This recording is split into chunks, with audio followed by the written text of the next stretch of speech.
Chapter 153, The First Elder's Condition, 3, Big Brother, do you really not want to be the young master of the Feng family?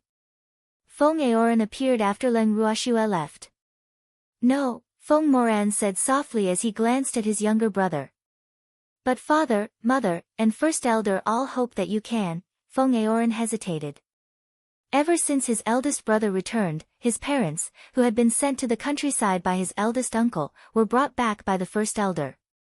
Their father also regained his identity and status as the second master of the Feng family. Their second branch rose again, and the eldest branch gradually declined under the suppression of the first elder and the others.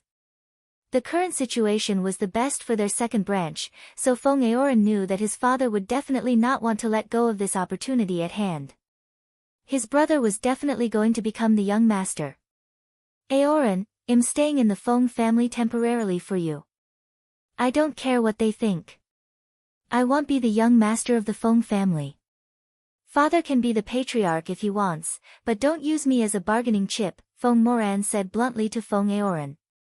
This was probably the first time he told his younger brother his thoughts so clearly. He had grown up in an influential family and had experienced the fickleness of human nature. Therefore, he would never let others use him now, even if they were his parents.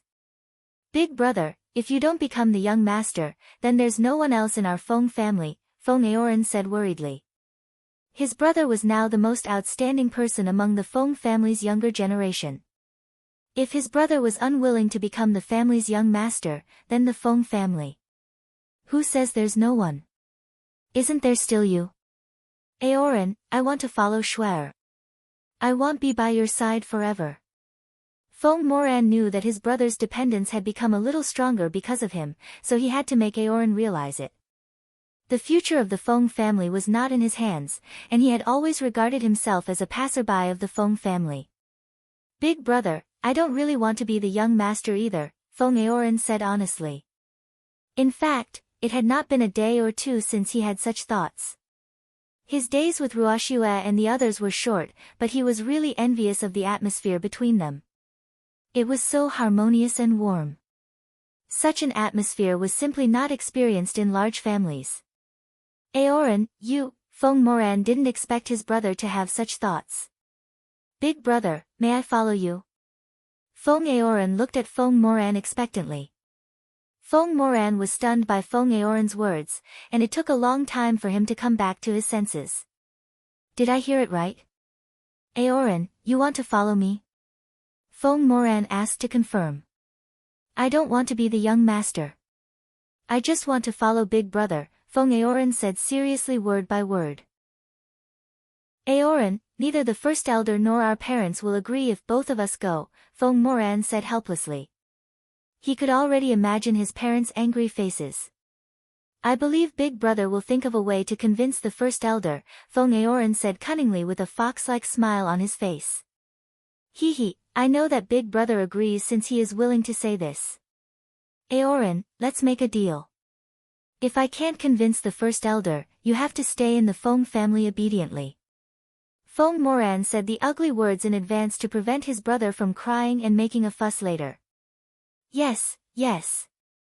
Feng Aoran nodded obediently. But he wouldn't stay at home and become a puppet. At worst, he would run away from home.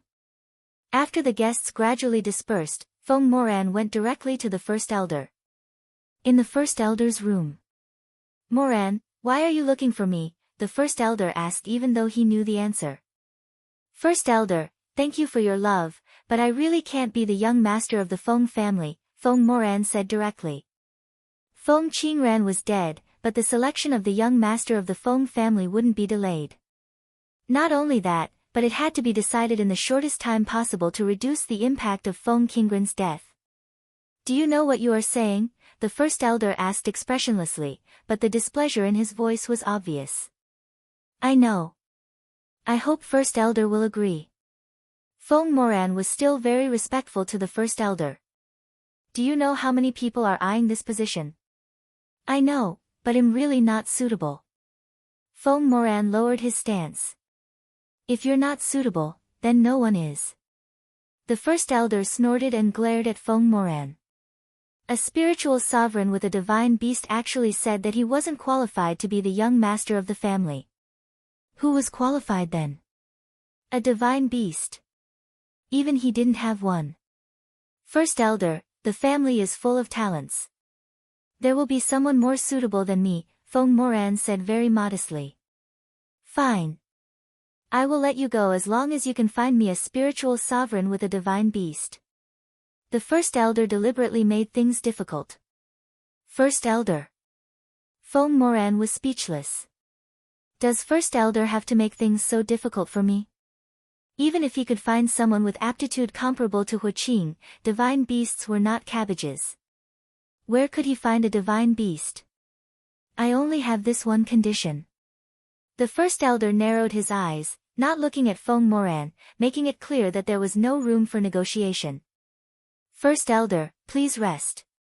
Feng Moran smiled bitterly as he exited the first elder's room, his face full of helplessness. After returning to his room, he saw Feng Aoran waiting for him. Big brother, how was it?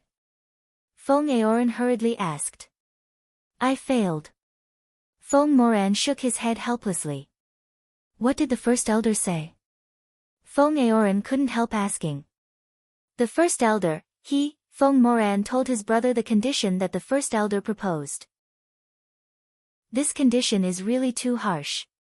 How is that possible? Feng Aoran cried out speechlessly. This was clearly forcing him. It was too much. Big brother, what should we do now? Feng Aoran's pitch-black eyes stared at Feng Moran. He didn't have any good ideas. He was counting on his brother. Let's take it one step at a time. Feng Moran didn't have any ideas now. Big brother, actually, I think you can look for Ruoxue. She might have a way, Feng Aoran suggested. Chapter 154, The First Elder's Condition, 4, I don't want her to know about this. Feng Moran said lightly. He owed Shuer enough. He really didn't have the face to make her worry about his own affairs. Okay.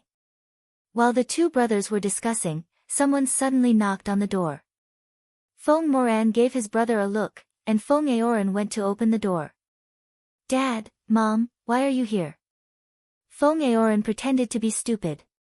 Aor, we're here to look for Moer, Su Qi, their mother, said. Oh, big brother is preparing to sleep.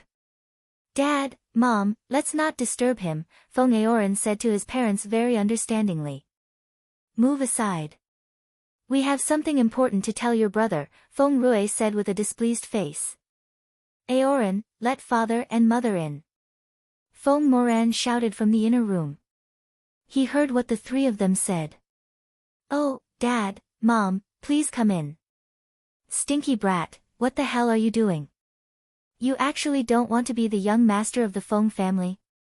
Feng Rui walked into the inner room angrily and immediately scolded Feng Moran fiercely. I'm not interested in becoming the young master of the Feng family. Leave this position to those who want it. Feng Moran said without a care. In fact, he had expected his parents' reaction. Do you know what you're saying? I think you must be exhausted. Don't go out for the time being and just stay at home. When you stop talking nonsense, I'll let you out, Feng Rui said domineeringly. I know what I'm saying. It's just that you don't want to admit it, Feng Moran said nonchalantly. This was the so-called familial affection among top families.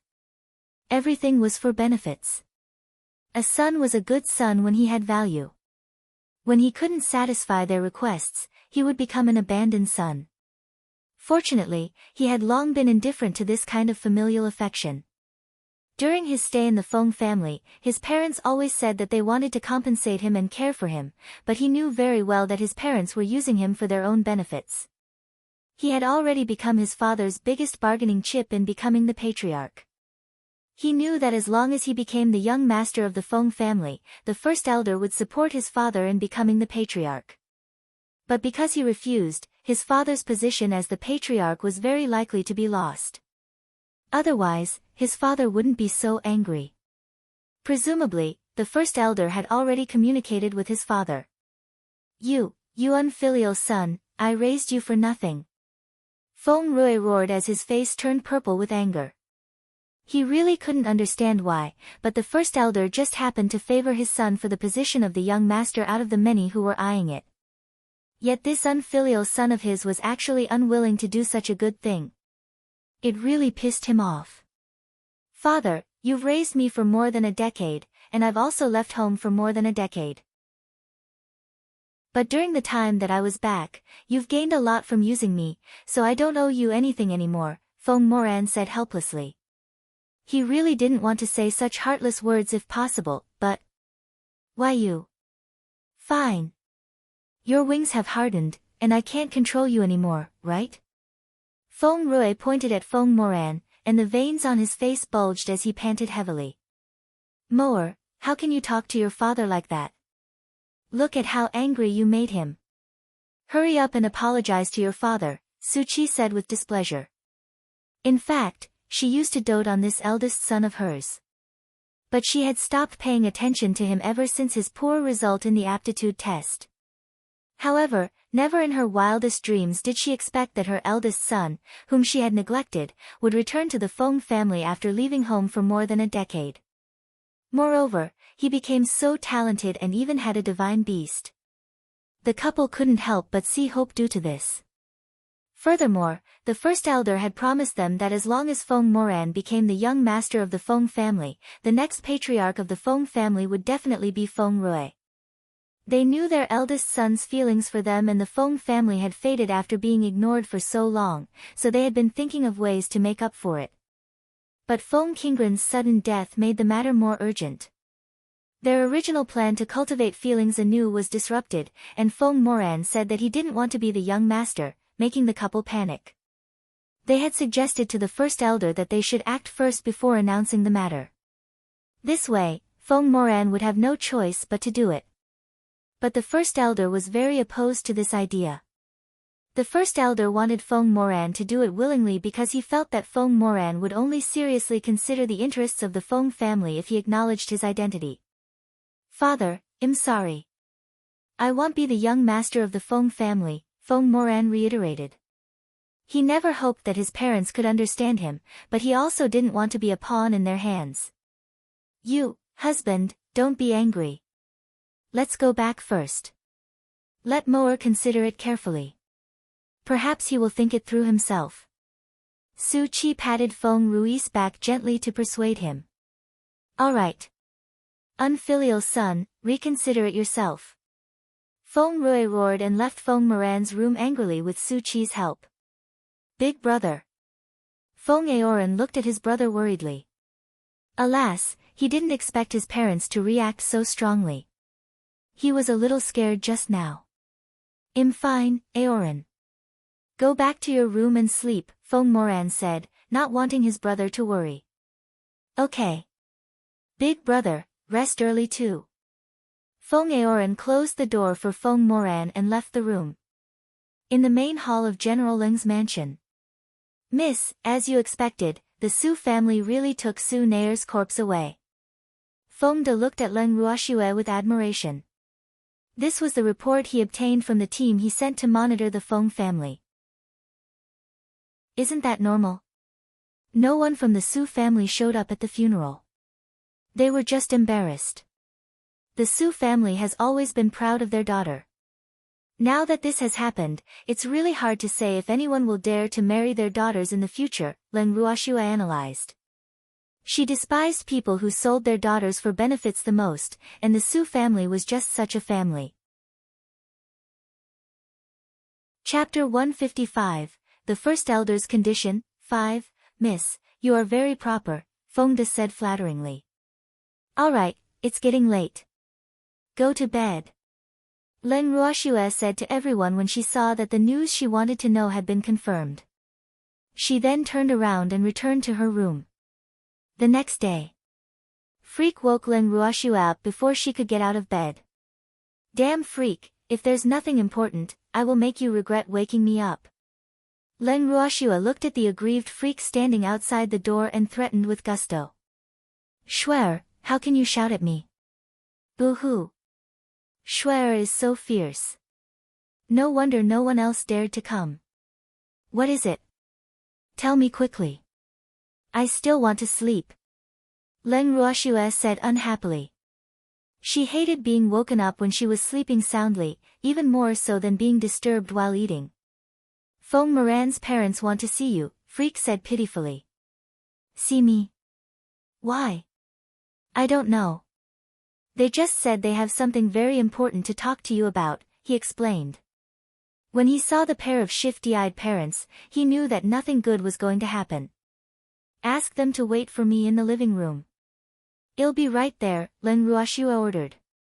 She had to give them some face since they were Big Brother Feng's parents. Yes, my queen. Freak received the queen's order and turned to leave reluctantly. After Leng Ruoxue washed up, she slowly walked to the living room. Leng Ruoxue saw a middle-aged couple sitting and chatting with Freak as she entered the living room. But he looked indifferent and seemed uninterested. Shuer, you're here. Freak's sharp eyes saw Leng Ruoxue, and he was excited. This couple was too difficult to deal with. They were clearly here to gather intelligence and asked him many questions, and some he didn't know how to answer. Leng Ruoxue looked at Freak's aggrieved appearance and was a little speechless. What happened to him? It's like someone bullied him. Does he have to be so exaggerated? Are you Big Brother Feng's parents? Leng Ruoxue walked to the middle-aged couple. Yes, you are Leng Ruoxue. Su Qi looked at Leng Ruoxue in amazement. She had long heard of Leng Ruoxue's great name, but she didn't expect her to be so beautiful in person. Moreover, she had done her son a favor. What if, she couldn't help thinking after seeing Leng Ruoxue. I am Leng Ruoxue. Leng Ruoxue looked at the middle-aged couple in front of her. The couple was about 40 years old. The man was handsome and had a tall stature, looking very similar to Big Brother Feng. As for the woman, she had a beautiful appearance and a noble temperament and looked very young. As for their strength, one was a spiritual sovereign, and the other was a spiritual monarch. The cold and serious Feng Rui merely nodded at Leng Ruoxue, while Su Qi was relatively enthusiastic. Ruoxue, since you address Moer as Big Brother, can you address us as Uncle and Auntie? Su Qi held Leng Ruoxue's hand warmly. Uncle, Auntie, hello. Ruoxue was rude, Leng Ruoxue said politely. Alas, they are Big Brother Feng's parents. I just don't know why they're looking for me. Hee, it's okay. We won't mind. After all, this is the first time we're meeting. Su Qi said understandingly. Uncle, Auntie, may I know why you're looking for Ruoxue today? Leng Ruoxue asked directly. Something did happen. Su Qi said, slightly embarrassed. Auntie, just tell me directly. Leng Ruoxue didn't want to beat around the bush and waste time. Since they were Big Brother Feng's parents, she would still help as long as their requests were not too unreasonable. Ruoxue, it's like this. You know that Qing Ran just passed away, but the position of the young master of the Feng family can't remain empty. So, what the first elder wants is for Moran to become the young master, Su Qi explained simply. That's a good thing. Leng Ruoxue echoed. Of course it's a good thing. It's a good thing that many people can't ask for, but that foolish child isn't willing. Tell me, is there anyone as foolish as him? Su Qi complained to Leng Ruoxue. Big Brother Feng isn't willing? Yes, he doesn't want to, so we would like to ask you to help and persuade him. He's indebted to you, so perhaps he will listen to you, Su Qi suggested. This was something the couple had discussed all night. Auntie, it's not that I don't want to help. It's just that I've never liked to impose on others. If Big Brother Feng doesn't agree to it himself, I won't force him. Moreover, I don't have the right, Leng Ruoxue explained nicely. Ruoxue, we just want you to help us persuade him, not force him. You don't know how stubborn this child is. He can't fulfill the condition the first elder proposed, Su Qi said helplessly. What did the first elder propose? Leng Ruoxue asked curiously. The first elder said he won't force Moer as long as he can find a spiritual sovereign with a divine beast among the younger generation of the Feng family, Su Qi said with a bitter and beautiful face full of worry. This condition is indeed very demanding. Leng Ruoxua nodded in agreement. However, it wasn't difficult for her, but... Of course. Even if you have outstanding aptitude, where can you get a divine beast? Even the first elder doesn't have a divine beast. Moer's divine beast was the only one in the Feng family. Therefore, Moer was very important to both the Feng family and the couple. Auntie, then I'll go with you to persuade Big Brother Feng. Leng Ruoxua said after some thought. She couldn't leave Big Brother Feng alone. Okay. Su Qi immediately beamed with joy. She was waiting for her to say this. Leng Ruoxua and Freak followed Feng Rui and his wife to the Feng family's main residence. Ruoxua, I won't be going in with you, Su Qi said awkwardly. Okay. Leng Ruoxua looked at the guards guarding outside Big Brother Feng's yard, and a trace of understanding flashed in her heart. Chapter 156, The First Elder's Condition, 6. She walked to Feng Moran's room, knocked on the door, and entered with Freak. Shuer, why are you here? Feng Moran was surprised to see them. Your parents went to the general's mansion this morning, Freak said in a peculiar tone with a very unhappy expression. Shuer, don't listen to them. I really don't want to be the young master, Feng Moran explained anxiously. Big Brother Feng, I know. I'm not here to persuade you. Bring me to see the Feng family's first elder. Leng Ruoxua interrupted Feng Moran. Do you really want to see him? Yes. All right. But don't agree to any of the first elder's conditions for my sake, Feng Moran said with a warning look in his eyes. He owed Shuer enough. Don't worry, I know what I'm doing. Feng Moran brought Leng Ruoxua and Yi Chen to the first elder's residence. No one stopped him on the way. All of you wait outside. Only Miss Leng is allowed to enter, the first elder in the house instructed. Shuer, Freak grabbed Leng Ruoxua, who was about to enter the house, and glared at the dirty old geezer in the house with displeasure. This old pervert actually only wants Shuer to see him alone. Be good and wait for me outside, Leng Ruoxua said as she walked into the house. First elder, what are your conditions? Tell me. Leng Ruoxua said bluntly. Miss Leng, to tell you the truth, our Feng family currently lacks reserve strength, and many of our descendants do not have good aptitude. Moran is the best in our younger generation, so under Moran's lead, our Feng family will definitely become more prosperous, the first elder said earnestly, his face full of anticipation. First elder, if Big Brother Feng wants to be the young master, I will certainly support him. But now, he doesn't want to do it himself, and I don't want anyone to force him. Leng Ruoxua told the first elder her thoughts. She hoped that everyone under her protection could live happily. The Feng family is the second great family.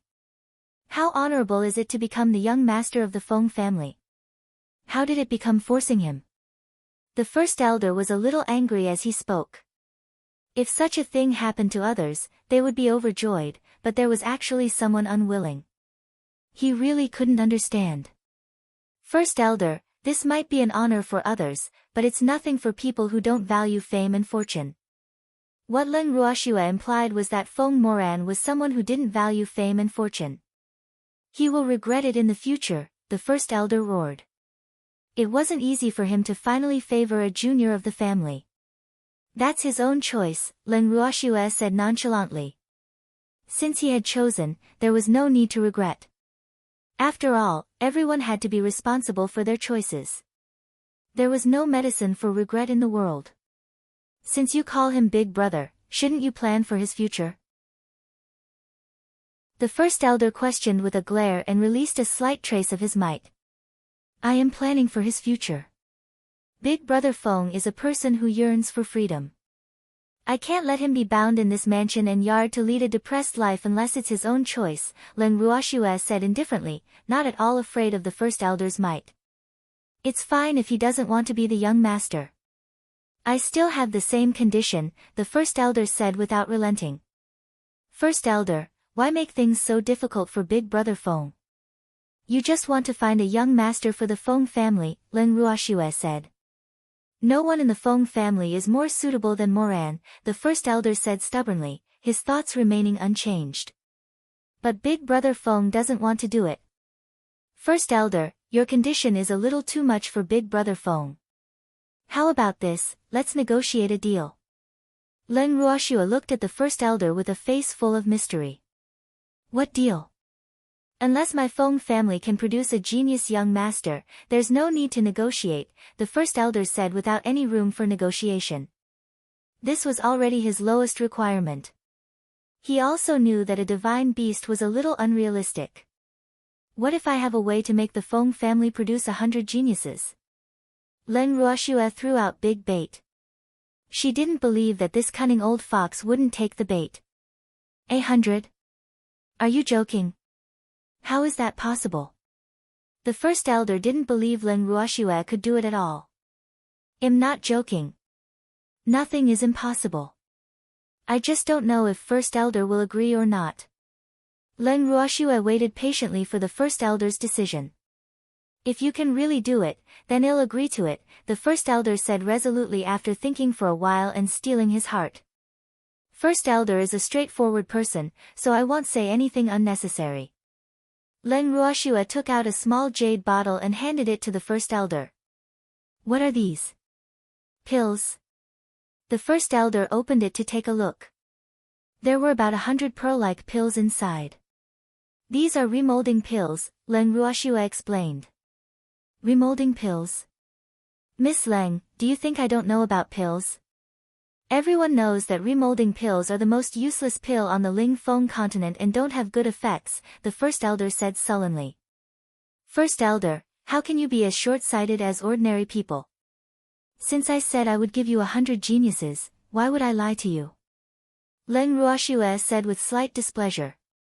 She knew very well that when dealing with people who had been in high positions for a long time, it was absolutely impossible to be too weak. Could it be that your remolding pills are different? The first elder asked with a puzzled look. These are true remolding pill. Otherwise, how do you think Big Brother Feng became a genius? Len Ruoxue explained lightly. You're saying, the first elder quickly stopped talking. His face was full of excitement as he held the jade bottle tightly in his hand. If this was true, then the Feng family. He simply didn't dare to imagine how powerful the Feng family would be in the future. First elder, there are 100 remolding pills inside. But I suggest you choose some descendants with good character to consume them. Otherwise, it will be troublesome if there are too many geniuses, Len Ruoxue suggested very kindly. Thank you for your reminder, Miss Leng. I will choose wisely, the first elder said gratefully. To be honest, he did intend to choose some with better aptitudes to remold. After all, this was an unwritten rule of every family. But after hearing Len Ruoxue's reminder, he couldn't help but break out in cold sweat. He couldn't imagine that if he really chose people according to his original plan, it would probably be nothing but a disaster for the Feng family. Chapter 157, A Deal with the First Elder, 1, Then Big Brother Feng, Miss Leng, don't worry. This old man won't force him anymore unless he wants to, the first elder said very naturally. I have another question. Did Miss Leng refine these pills yourself? The first elder probed. What does first elder think? Len Ruoxue asked with a sweet smile on her face. She believed that the first elder was a smart person and would know what to do. I understand, the first elder said in realization. What a monster. After knowing that Len Ruoxue was an artificer, he had decided to befriend her. Now, he was even more. Miss Leng, our Feng family is willing to become allies with Miss Leng and advance and retreat together in the future, the first elder continued after a pause. Although he had not discussed this with the patriarch, he believed that the patriarch would definitely agree. First elder, you think too highly of me. I don't have any forces, Len Ruoxue reminded. She didn't expect the identity of an alchemist to be so useful. Even the second great family came knocking on her door to request an alliance. No wonder those alchemists and the like were all so arrogant. Miss Leng is too modest. A few drops of cold sweat dripped down the first elder's forehead. What other forces did she need? As long as she revealed her identity, many powerhouses would knock on her door. First elder, I'm telling the truth. Leng Ruoxue really didn't think she was being humble because after thinking about it, she truly didn't have any forces other than Feng De and the others. Regardless of whether Miss Leng has any forces or not, our Feng family is willing to ally with Miss Leng, the first elder said very understandingly. Great aunt, this should be enough, right? Since first elder is so enthusiastic, then Ruoxue will accept. But the patriarch and acting patriarch of the Feng family, Leng Ruoxue said in puzzlement. She really wanted to know how much power the first elder had. Miss Leng, don't worry. The patriarch trusts me a lot. He won't object to anything I decide. As for the acting patriarch, he won't be for long, the first elder said confidently. He didn't think much of Feng Shao to begin with, what more now? First elder, a selfish and sinister person like Feng Shao will sooner or later be a scourge to the Feng family, Leng Ruoxue said bluntly after seeing that the first elder was reasonable. But what the first elder would do was not something she could control. I know, but he is the eldest son of the patriarch after all. So, even if he wanted to get rid of Feng Shao, he had to have a good reason. Otherwise, the patriarch might not say anything on the surface, but there would definitely be a barrier in his heart. It would be disadvantageous for the Feng family's development and not what he wanted to see. It's the Feng family's fortune to have someone like first elder in the Feng family, Leng Ruoxue praised. This old man really does everything for the Feng family wholeheartedly, and he doesn't even have any selfish motives. Miss Leng truly thinks too highly of me, haha. The first elder smiled modestly, not minding it at all. First elder, this is for you. Leng Ruoxue thought for a while, then took out 2 green pills and handed them to the first elder. This old man was quite to her liking. Moreover, since the 2 families were going to ally, then this old man could also be considered one of them. What is this? The first elder was a little skeptical as he received the 2 translucent green pills. What rich spiritual energy! Green spirit pills. Leng Ruoxue explained. Green spirit pills. For spirit beasts? The first elder's eyes widened as he stared at Leng Ruoxue in disbelief. Although humans could also consume green spirit pills, the effects were not as good as spirit beasts consuming them. Moreover, even though green spirit pills were not difficult to concoct, the green spirit fruits used to concoct them were extremely difficult to find. Alas! Now I know why Moran has a divine beast. Leng Ruoxue is truly full of surprises. Seems like my decision was right. Yes, I heard First Elder has a level 9 holy beast. Leng Ruoxue nodded. Thank you, Miss Leng, on behalf of Sparrow Feather, the First Elder said gratefully. He was even happier than when he advanced to spiritual supremacy. Leng Ruoxue is truly my benefactor. The First Elder couldn't help sighing in his heart. First Elder, remember to find a deserted place to advance, Leng Ruoxue teased. This old man knows. He didn't want to make it known to everyone like General Leng. Oh right, First Elder, it's best not to let anyone know about our alliance, Leng Ruoxue said after some thought. Okay, I understand, the First Elder said understandingly. It seemed like Leng Ruoxue wanted to keep a low profile. But there were some things that were destined to be impossible to keep a low profile. In fact, he was mistaken. Leng Ruoxue wasn't trying to keep a low profile. She wanted to pretend to be weak to eat tigers. First Elder, I've completed my task. I'll take my leave first, Leng Ruoxue said after looking at the time. It was almost noon, and she was hungry. Miss Leng, it's almost noon. You have to stay for lunch. The First Elder urged her to stay. First Elder, there's no need to be so polite. All the major families are eyeing me covetously now. If I really stay, I'm afraid it will bring trouble to the Feng family, Leng Ruoxue said jokingly. In that case, I won't force Miss Leng. I'll see. Before the first elder could finish, Leng Ruoxue interrupted him. First elder, I'm here to look for Big Brother Feng. All right then. The first elder knew that he was being despised and was depressed. You had to know how much face he would be giving her to see her out.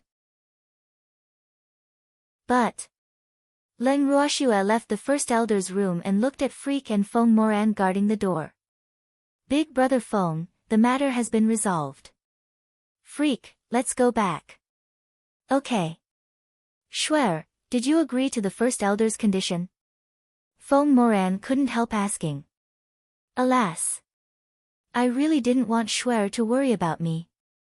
No, I just made a deal with him, Leng Ruoxue explained simply. What deal?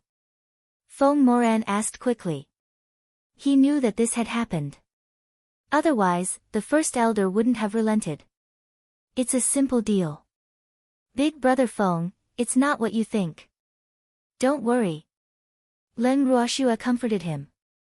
This deal was indeed not difficult for her. Chapter 158, A Deal with the First Elder, 2, Shuer, don't lie to me, Feng Moran said in disbelief. I'm not lying to you. It's not convenient to talk here. I'll tell you in detail when you go to the general's mansion, Leng Ruoxue said helplessly. Big Brother Feng actually doesn't believe me. Boo-hoo. It makes me so sad. Okay, I'll see you off. He originally wanted to go back today, but he still had some things to settle. After settling the things here, he would immediately go to the general's mansion. Feng Moran saw her off for a long time. And in the end, Leng Ruoxue had to chase him back. Shuer, what deal did you make with the Feng family's first elder? Freak asked curiously after they returned to the general's mansion. 100 remolding pills. Is that all? Well, this wasn't difficult for Shuer. Moreover, he wasn't surprised that the Feng family's first elder agreed. After all, 100 remolding pills would definitely be enough to remold the younger generation of the Feng family. Freak, the Feng family still wants to form an alliance with me, Leng Ruoxue continued and conveniently explained her conversation with the first elder in the house to Freak. The first elder really profited this time, Freak said a little angrily. Freak, he's already an old man, Leng Ruoxue said speechlessly. How can he be jealous of an old man? Shuer, the seventh prince is still in the dungeon. Hurry up and get rid of him, or we'll have to raise him and waste the money of our general's mansion. Freak changed the topic and reminded her. The seventh prince was more of an eyesore than a bad old man. Okay. Let's go to the dungeon to take a look after lunch. She had locked the seventh prince up for several days and didn't know what he was like now. With this in mind, she couldn't help feeling a little expectant. After lunch, Leng Ruoxue and Freak went to the dungeon where the seventh prince was locked up. Leng Ruoxue looked at the seventh prince in the cell and almost thought she had entered the wrong place. Is this really that noble seventh prince? In the cell, the seventh prince had tattered clothes, disheveled hair that looked like straw, and dust covered his face that was black and blue all over. What's going on? She remembered clearly that she didn't ask anyone to torture him.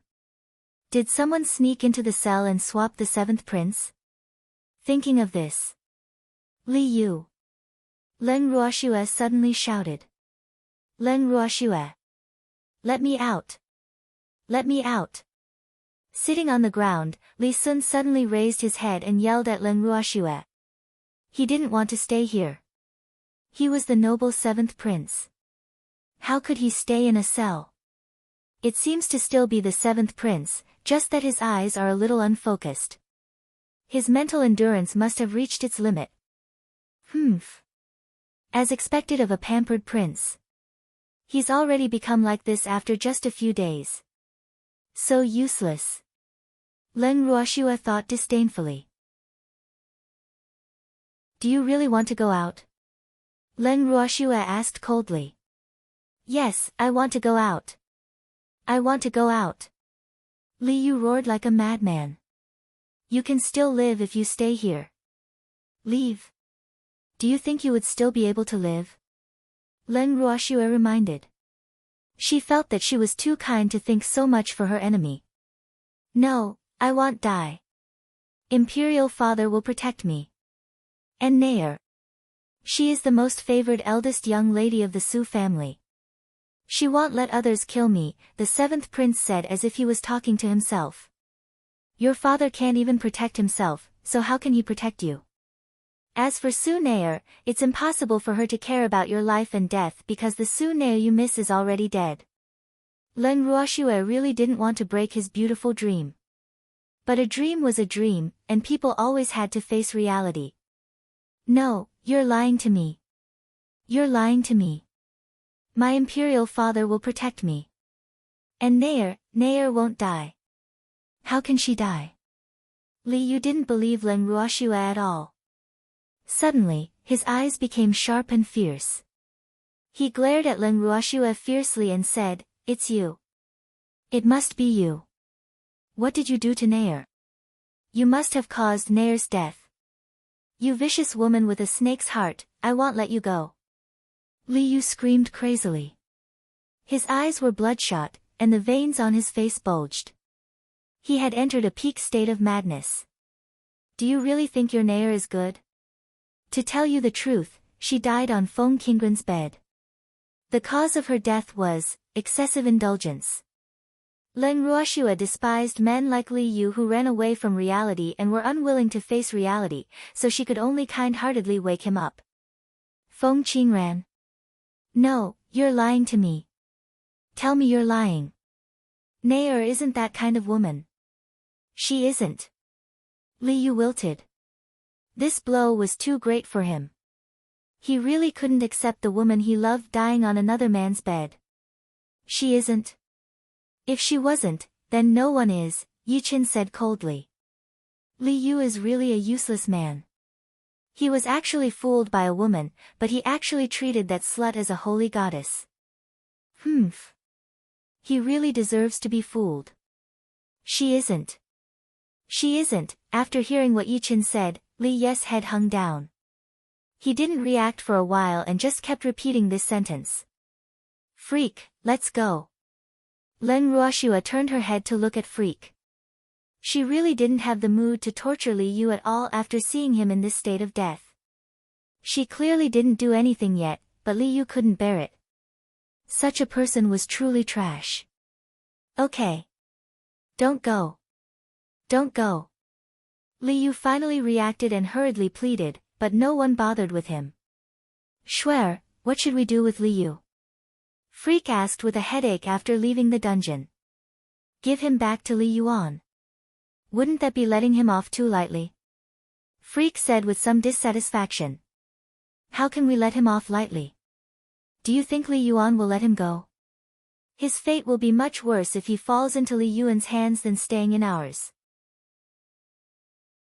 Len Ruoxue didn't think Li Yuan would treat him as his younger brother. He would torture him in all sorts of ways. That's true. But Shuer, you haven't even avenged yourself yet. I'm really unwilling to return him like this. Freak complained. Chapter 159, A Deal with the First Elder, 3. There's no joy in taking revenge in his current state, Len Ruoxue said speechlessly. But what if he's pretending? Freak really couldn't believe that a noble prince's heart was so fragile. Every person in an imperial family or aristocratic family was devious. People like Li Yu couldn't survive unless they were especially favored and protected. I'm not in the mood. Let Li Yuan try. Len Ruoxue said gloomily. That's fine, Freak echoed. But just to be safe, he thought it would be better to prescribe some medicine to Li Yu beforehand. Better to act than to be tempted. After dinner, Len Ruoxue and Freak brought Li Yu straight to the palace. In the imperial study. What does this mean? Li Yuan was sitting on the dragon throne while looking at Len Ruoxue in confusion. We're here to return the person, Len Ruoxue explained lightly. There's no need to return him, Li Yuan said generously. He didn't want this person. It won't be difficult to borrow him again, so I'll return him to you first. Len Ruoxue said very carefully. She wouldn't want this trash even if she could get money for him.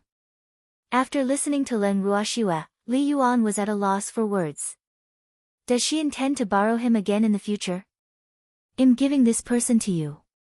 There's no need to go through all this trouble. Li Yuan really didn't want to take over. Don't. I don't have a place to put him, and I would have to waste my money to support him. Len Ruoxue's expression showed that there was no room for negotiation. She was definitely going to return him. I'll pay. I don't want him even if I can get money, Len Ruoxue added, interrupting Li Yuan. Li Yuan was helpless, really helpless. By the way, why did he become like this? Li Yuan asked curiously while looking at the unconscious Li Yu, who had been thrown to the ground like a dead dog. It didn't look like he was tortured. His mental fortitude is a bit weak. I just told him what happened recently. That's all, Len Ruoxue said innocently. It really isn't my fault. Oh. Come, lock him in the dungeon. Li Yuan nodded understandingly and then ordered the eunuch beside him. Yes, Your Majesty. Then the eunuch left the imperial study. Since it's done, well, leave now, Len Ruoxue said frankly. About Ruoxue, your big sister Mo has been talking about you. Since you're here, go see her. Li Yuan said thoughtfully. Okay, I'll go see big sister Mo then, Len Ruoxue said respectfully. Did Li Yuan especially tell me this because something happened? Shuer, are we going to see Mo Ingyue? Freak asked softly after they walked out of the imperial study and into the imperial garden. Let's go take a look. Len Ruoxue knew that everything had been going smoothly since Li Yuan became the emperor. After all, no one dared to object with the approval of the old patriarch. After Mo Ingyue became the mother of the country, she moved to the Phoenix Algae Palace. Len Ruoxue and Freak were familiar with the Phoenix Algae Palace and found it without difficulty.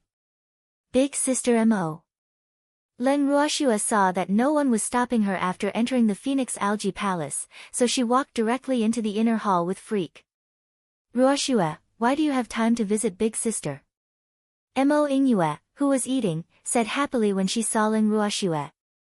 She hurriedly put down her chopsticks, stood up, walked to Len Ruoxue's side, and pulled her to sit down together. Yi Chen, do whatever you want. Mo Ingyue said warmly. Okay. Yi Chen casually found a chair and sat down. Sister Mo, we are here to return Li Yu, Len Ruoxue said honestly. She wouldn't say anything hypocritical such as she came specially to see Mo Ingyue. I know you only came to see Big Sister as a slight detour. Mo Ingyue sighed. This girl wouldn't have come to the palace if there was nothing.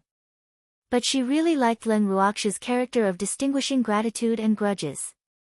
Did anything displeasing happen recently, Big Sister Mo? Len Ruoxue went straight to the point. This had to be why Li Yuan asked her to come. A little. Mo Ingyue said with a troubled expression. Big Sister Mo, tell me about it. Recently, some ministers have been having designs on His Majesty, Mo Ingyue said very implicitly, finding it difficult to say. Just that. Len Ruoxue was not impressed. She thought it was something big, but it was actually the easiest to solve. This isn't a trivial matter. It concerns the stability of the country. Mo Ingyue was in a very difficult position. Big Sister Mo, does this world venerate the strong? Len Ruoxue suddenly asked. Of course. Mo Ingyue was puzzled. What does Ruoxue mean? In that case, why cares so much about the words of those ministers? As long as the old patriarch of the imperial family supports you, I don't believe anyone will dare to have any other thoughts, Len Ruoxue said very firmly. But, Big Sister Mo, no one is willing to share their husband with other women. At worst, well, destroy whoever steals him. If it doesn't work in the open, you can do it in the dark. You are the mother of a country and the first wife. Can't you handle a few mistresses? Leng Ruoxue encouraged. She hated women who sacrificed themselves too much and even lost their dignity for a cheap man. Humph. I hope Li Yuan isn't a man who likes the new and hates the old. Otherwise, I will definitely make him regret it. Ruoxue, you don't understand. There are also people in my family who have such thoughts, so, Mo Ingyue really didn't know what to do. If she lost the support of her family because of this matter, then she would definitely be forced to give up the position of empress. She didn't care about being the empress, but she couldn't give up her husband. Who? Leng Ruoxue asked coldly. My cousin, Mo Ingyue answered honestly. Shuer looks so scary. Humph. A woman with designs on her brother-in-law deserves to die. Leng Ruoxue complained in her head. But this was Big Sister Mo's family affair after all, and it was hard for her to say anything as an outsider. Chapter 160, You Don't Know How to Treat a Beauty Well. 1. I've always thought that Big Sister Mo is a smart person, so I believe you will handle it well, Leng Ruoxue said after some thought. It was difficult even for a fair official to settle family affairs. Moreover, she was only an outsider. But she believed that with her support and encouragement, those women who wanted to be mistresses would definitely not be a match for Mo Ingyue. Yes, I won't let those women succeed, Mo Ingyue said resolutely. With Ruoxue's encouragement, her fighting spirit immediately soared. She would never let other women snatch her man away. Never. Big Sister Mo, it's getting late. Well, get going. Alright, I'll see you out. Mo Ingyue hurriedly stood up.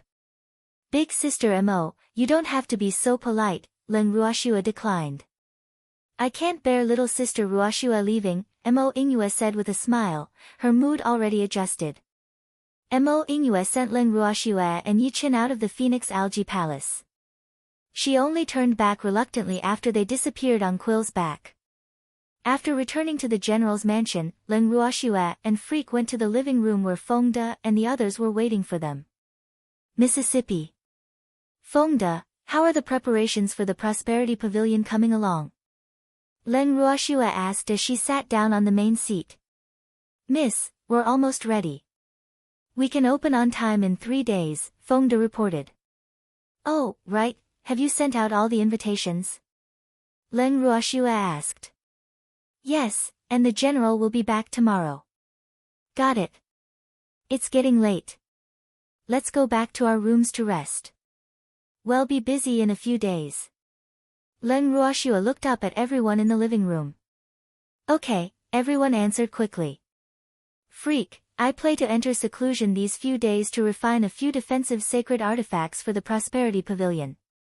Don't disturb me if there's nothing important, Leng Ruoxue said to Freak after thinking about it. Okay. He nodded reluctantly.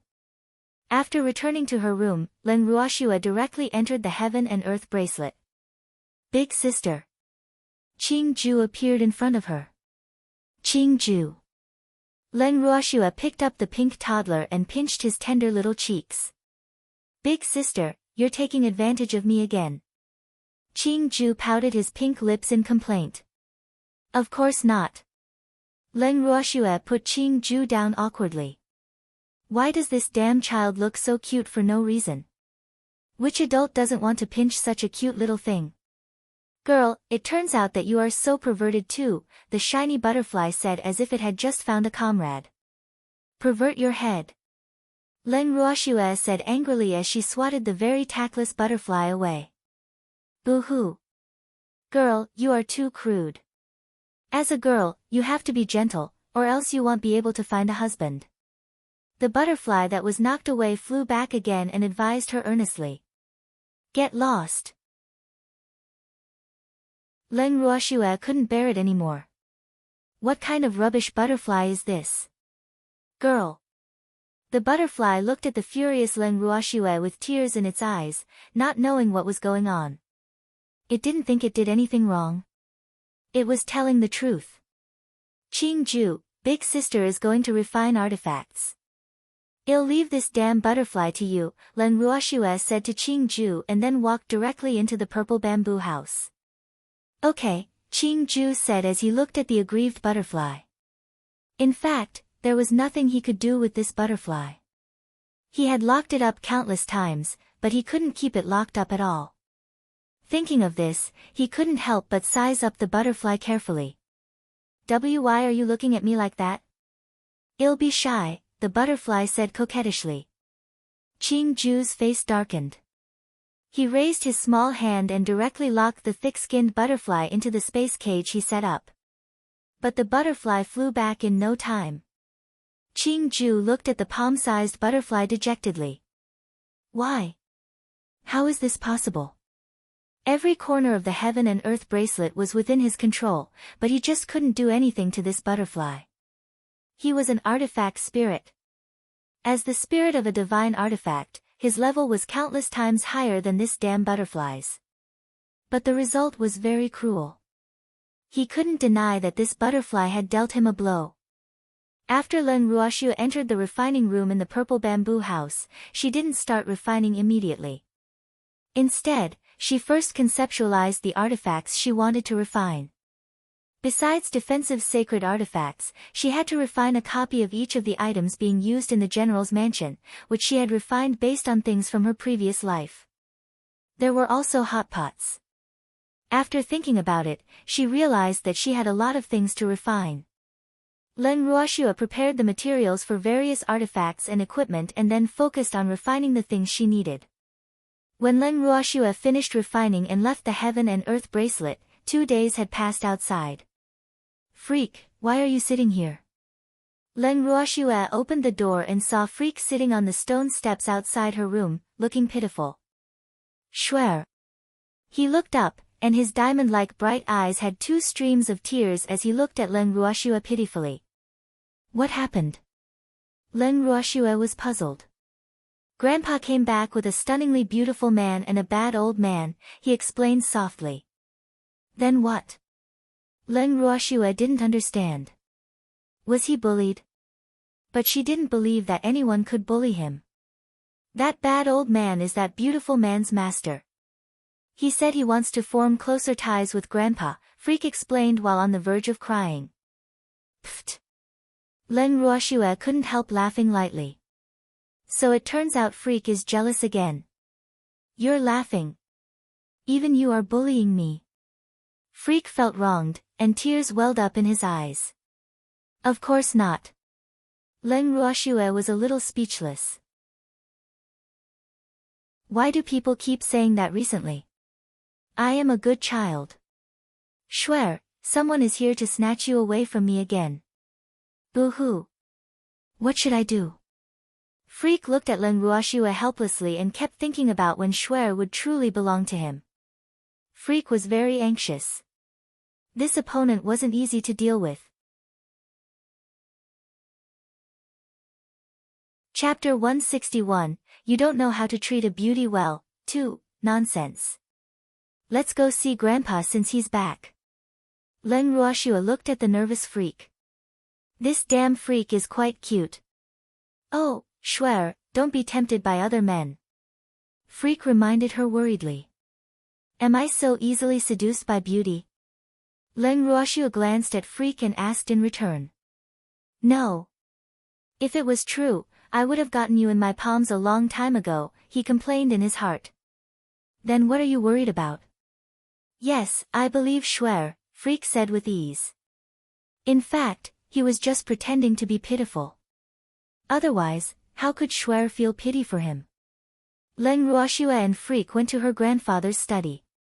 Before entering, they heard happy chatting and endless laughter inside. Grandpa. Len Ruoxue knocked on the door. Schwer, come in.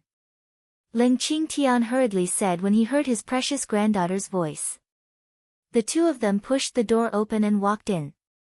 Len Ruoxue looked up at the situation in the study and saw 4 people in total.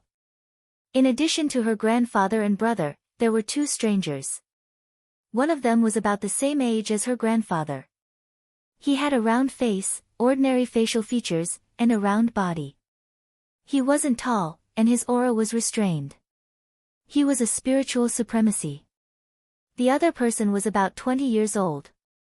He had a handsome appearance, starry eyes like the moon, and a noble and extraordinary temperament.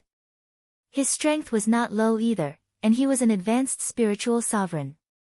They must be the master and disciple that Freak mentioned. No wonder he treats him as a love rival. This young man is good in appearance, temperament, and strength. The master and disciple pair were also looking at Leng Ruoxue while Leng Ruoxue was looking at the two of them. Shuer, let Grandpa introduce you. This old man is an old friend of Grandpa. You can call him Grandpa Yu. This is old Ye's disciple, Dongfang Yun, Ling Qingtian introduced simply. Old Yu, nephew Dongfang, she is my granddaughter, Leng Ruoxue, Ling Qingtian continued, his face full of pride. Old Leng, your granddaughter is indeed as the rumors say. She's just right for my disciple, Old Yu said with a satisfied expression. Master. Dongfang Yun glared at his master in embarrassment and then turned to Leng Ruoxue. I'm sorry, Miss Leng. My master likes to joke, Dongfang Yun said in a very gentlemanly manner. It's really too embarrassing for master to say that, he grumbled in his heart. It's okay. I understand, Leng Ruoxue said coldly as she glanced at the chubby old man who looked like a ball. This old man obviously did it on purpose. But she didn't know why he did it. It's good that Miss Leng doesn't blame me, Dongfang Yun said good-naturedly, not bothered by Leng Ruoxue's indifference. In fact, if she was like other women, sticking to him like a fly the moment she saw him, he wouldn't have bothered responding to her at all. Grandpa, our prosperity pavilion is opening tomorrow, Leng Ruoxue reminded. Shuer, Grandpa specially rushed back for this. I hope Shuer isn't angry that I brought back 2 burdens with me, Ling Qingtian thought fearfully. Grandpa, Shuer will be heading out first. Please continue your chat. Leng Ruoxue couldn't help finding her grandfather's careful demeanor amusing. She then grabbed Freak and left without throwing a temper tantrum. Old Leng, why is your granddaughter so shy? Old Yu asked in disappointment. He still wanted that girl to cultivate a good relationship with his good disciple. Do you think everyone is as thick-skinned as you? I told you not to spout nonsense. My granddaughter already has a fiancé, but you still dared to say that. Leng Qingtian glared at his old friend with some dissatisfaction. I just want your precious granddaughter to have another choice. Anyway, they're not married yet. Anything is possible. Old Yu said with a shameless grin, as if it was obvious. Leng Qingtian shook his head helplessly. He really couldn't do anything to this old impish friend. Look at you. Your lips are so pouty you could hang oil bottles on them. Leng Ruoxue couldn't help teasing Freak as they walked in the garden outside Leng Qingshan's study. Shuer, did you see Dongfang Yun? He asked softly. I did. So what? Leng Ruoxue asked helplessly. Isn't he thinking too much? Now, her greatest wish was to become stronger, so how could she have the time to think about other things? If she really wanted to find a man, she would have pounced on Freak long ago.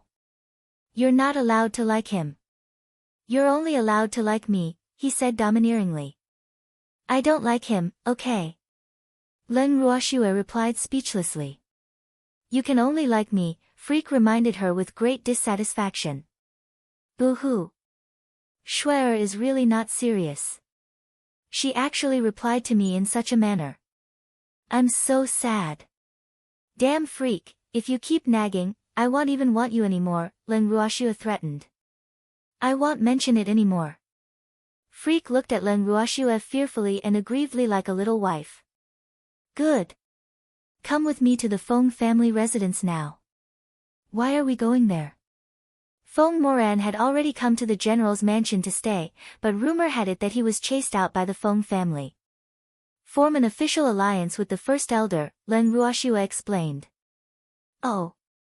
After the two of them arrived at the Feng family's main residence, the Feng family's first elder directly led them to the Feng family's secret chamber. After entering the secret chamber, the first elder officially became allies with Leng Ruoxue on behalf of the Feng family. They promised not to betray each other with heaven and earth as the witness. Otherwise, they would be obliterated by heaven and earth laws. After forming the alliance, Leng Ruoxue and Freak returned to the general's mansion. In the living room of the general's mansion. Feng De, here. Everything you need for the restaurant is inside. Leng Ruoxue handed Feng De a storage ring. I'll go and set it up now. Feng De took the ring and left in a hurry. Freak, let's go sit in the garden. Leng Ruoxue said to the depressed Freak after seeing that everything was arranged. Chapter 162, You Don't Know How to Treat a Beauty Well, 3, okay. The two of them arrived at the pavilion in the garden. Before they could get comfortable, Leng Ruhan brought Dongfang Yun over. Shuer, you're here too. Leng Ruhan said helplessly. It was too much of a coincidence. He knew that Yichen didn't like Dongfang Yun, so he wanted the two of them to stay away from each other. But he didn't expect to run into them here. Didn't Shuer leave the mansion? Why is she back so soon? Big brother, since you're here, let's sit together. Leng Ruoxue said while lying in Freak's arms. Okay. Leng Ruhan brought Dongfang Yun to sit down. Miss Leng, let's spar sometime. Dongfang Yun looked at Leng Ruoxue expectantly. If young Master Dongfang wants to find someone to spar with, I can recommend someone to you. The two of you are of similar strength, Leng Ruoxue suggested. Miss Leng, are you looking down on my strength? Dongfang Yun smiled. Leng Ruoxue sized Dongfang Yun up and said without giving him any face, you're not my match. How do you know if you don't try? Dongfang Yun said with some displeasure. Being looked down on by a woman like this slightly hurt his pride. Then I'll give you a chance. Seeing that he was unwilling to give up, Leng Ruoxue could only agree. Let's go to the training grounds. Leng Ruoxue said and led him to the training grounds in the general's mansion. Shuer, you're not allowed to go easy on him, Freak reminded Leng Ruoxue softly when they arrived at the training ground. Don't worry. I will never go easy on arrogant men, Leng Ruoxue said seriously. For example, when had she ever gone easy on Huqing? Okay. Do your best. You must beat him up until his teeth are all over the ground, Freak said very mischievously. He's the disciple of Grandpa's friend. It wouldn't be good to beat him up too badly. Let's save him some face. Leng Ruoxue said very kindly. Okay then. Shuer, good luck. When Leng Ruoxue and Dongfang Yun arrived at the training grounds, the entire Blazing Flame mercenary group gathered around. Miss, you can do it. The mercenaries of the Blazing Flame mercenary group cheered for their goddess excitedly. It seems like you have a lot of supporters, Dongfang Yun said with some envy. These people were all very hot-blooded.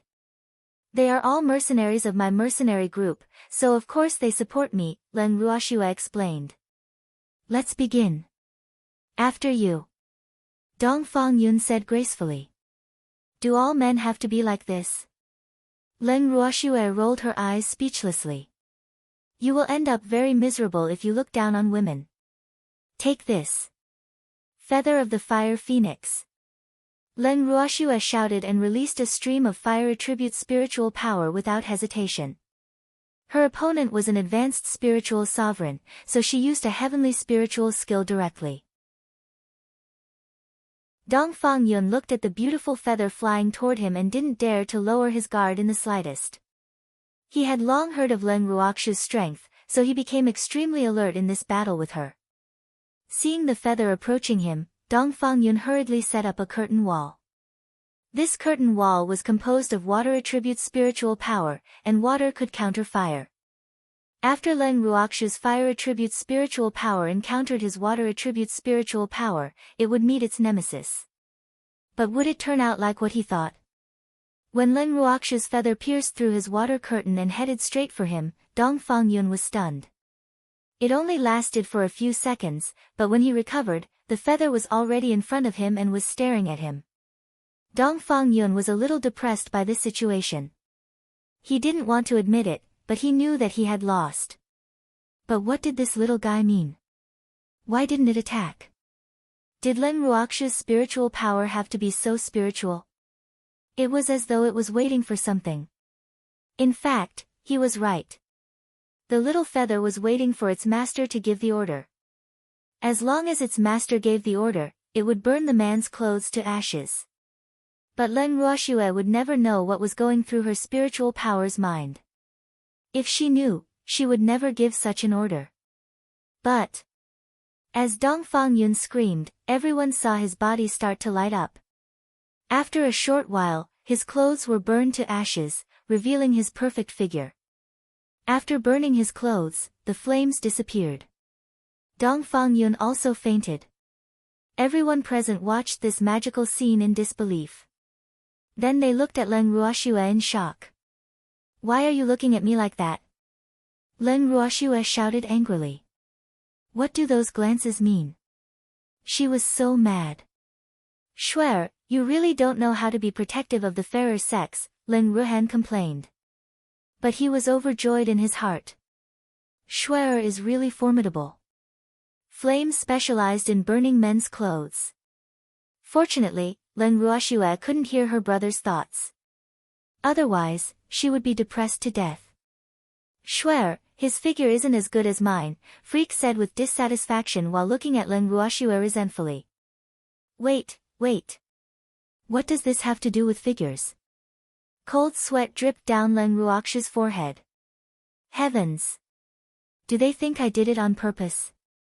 If you want to look, just look at mine. Don't burn other men's clothes. Freak whispered with raging jealousy. Heavens! Leng Ruoxue was speechless. She felt so wronged. Could she say that she didn't intend to burn Dongfang Yun's clothes? Could she say that it was just an accident? She just wanted to teach the proud Dongfang Yun a little lesson. But she didn't know why things became like this. "Shuer, let's go too." Freak said to Shuer when he saw Leng Ruhan ordering people to carry Dongfang Yun away. "Let's go." Leng Ruoxue was helpless. She didn't know how she could clear her name. Boo-hoo, how did this happen? Chapter 163, You Don't Know How to Treat a Beauty Well. 4. After leaving the training grounds, Leng Ruoxue returned to her room, depressed. Freak volunteered to visit Dongfang Yun. "Shuer!" Leng Qingtian called out from outside his granddaughter's door. "Grandpa, come in." "The door isn't locked," Leng Ruoxue said softly. "Shuer, if you want to spar, so be it. But why did you burn his clothes?"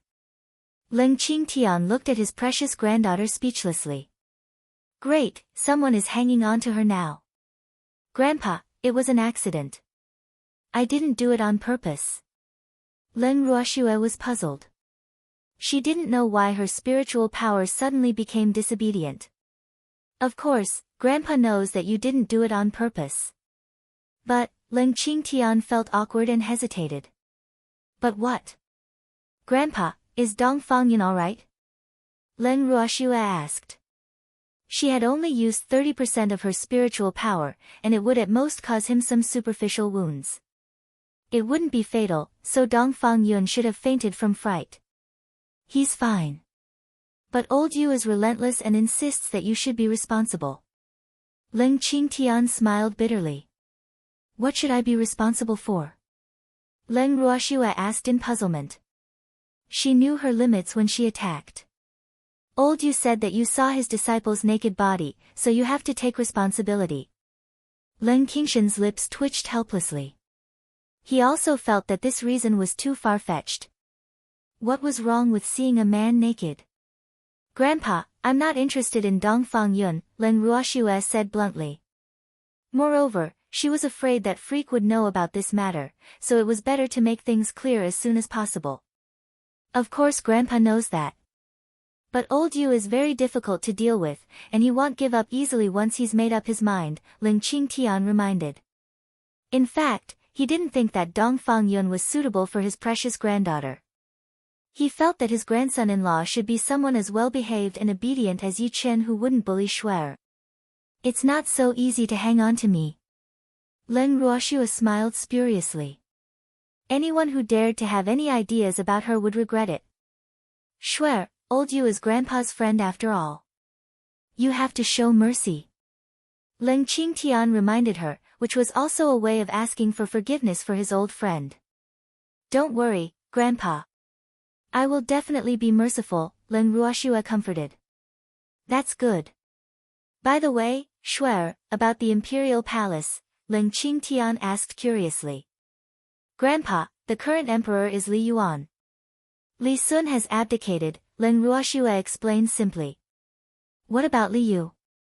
Li Yuan locked him up. Shuer, does this have anything to do with you? A little. I just cooperated. I'm a good citizen after all. Shuer, the old patriarch of the imperial family, isn't easy to deal with, Leng Qingtian couldn't help reminding. Yes, I've met that old man. Did he make things difficult for you? Leng Qingtian asked anxiously. He knew his granddaughter's strength, but as a grandfather, he couldn't help but worry. No. That's good. Shuer, Grandpa is leaving, Leng Qingtian said after understanding the situation. Okay. Leng Ruoxue sent her grandfather out of the listening snow pavilion. Shuer. Hearing Freak's voice, Leng Ruoxue turned around. He was standing not far away and looking at her. Don't be scared. It's okay. Leng Ruoxue walked forward and caressed his head to calm him. Yeah. Freak nodded obediently. He believed that Shuer would never like that proud peacock. Beauty traps were useless against Shuer, and this was his experience speaking. Sleep early tonight. We are the hosts tomorrow, Leng Ruoxue reminded. Got it. After she comforted him, the two went to their respective rooms to sleep. The next day was the opening day of the Prosperity Pavilion. As the hosts, Leng Ruoxue and the others naturally arrived at the Prosperity Pavilion early. At the entrance of the restaurant, Leng Ruoxue directly ignored Dongfang Yun's resentful gaze and said to the two elders, Grandpa Yu, let's go in and take a look. Okay. But Ruoxue, my apprentice, Grandpa Yu, guests are coming soon. Let's go in first.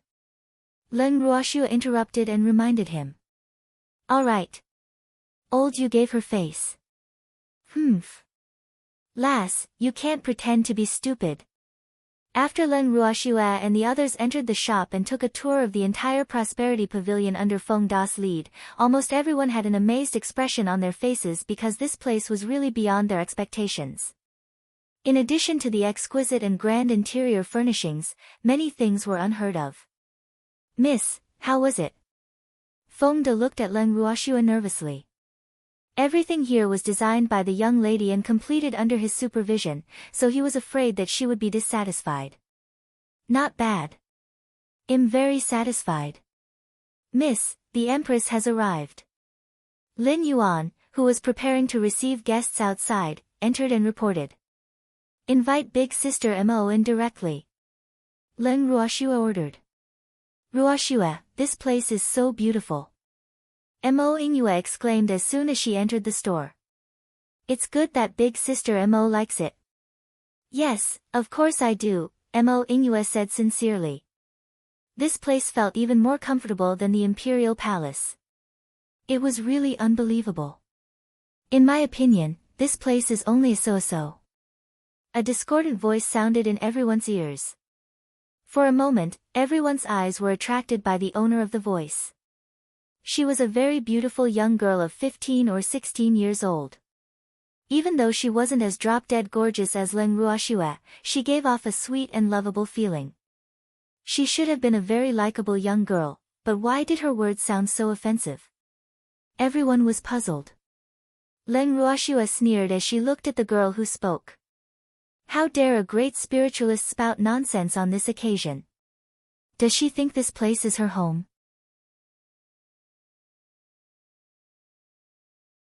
Chapter 164, Conspiracies All Around. 1. Mingyue, what are you saying? Shut up. Mo Ingyue looked at Leng Ruoxue apologetically with an awkward expression. This self-righteous cousin of hers was really spoiled. Before coming, she had actually warned Mo Mingyue not to spout nonsense, but Mo Mingyue obviously didn't take her words to heart. Big sister Mo, is this your maidservant? How rude, Leng Ruoxue said lightly with a gentle smile. How dare you? I'm the most favored second young lady of the Mo family. How dare you call me a maidservant? Mo Mingyue roared furiously. In the Mo family, she was more favored than the current empress. If it wasn't because the patriarch, her grandfather, had felt that the crown prince's ascension was hopeless, how could Mo Ingyue have become the empress?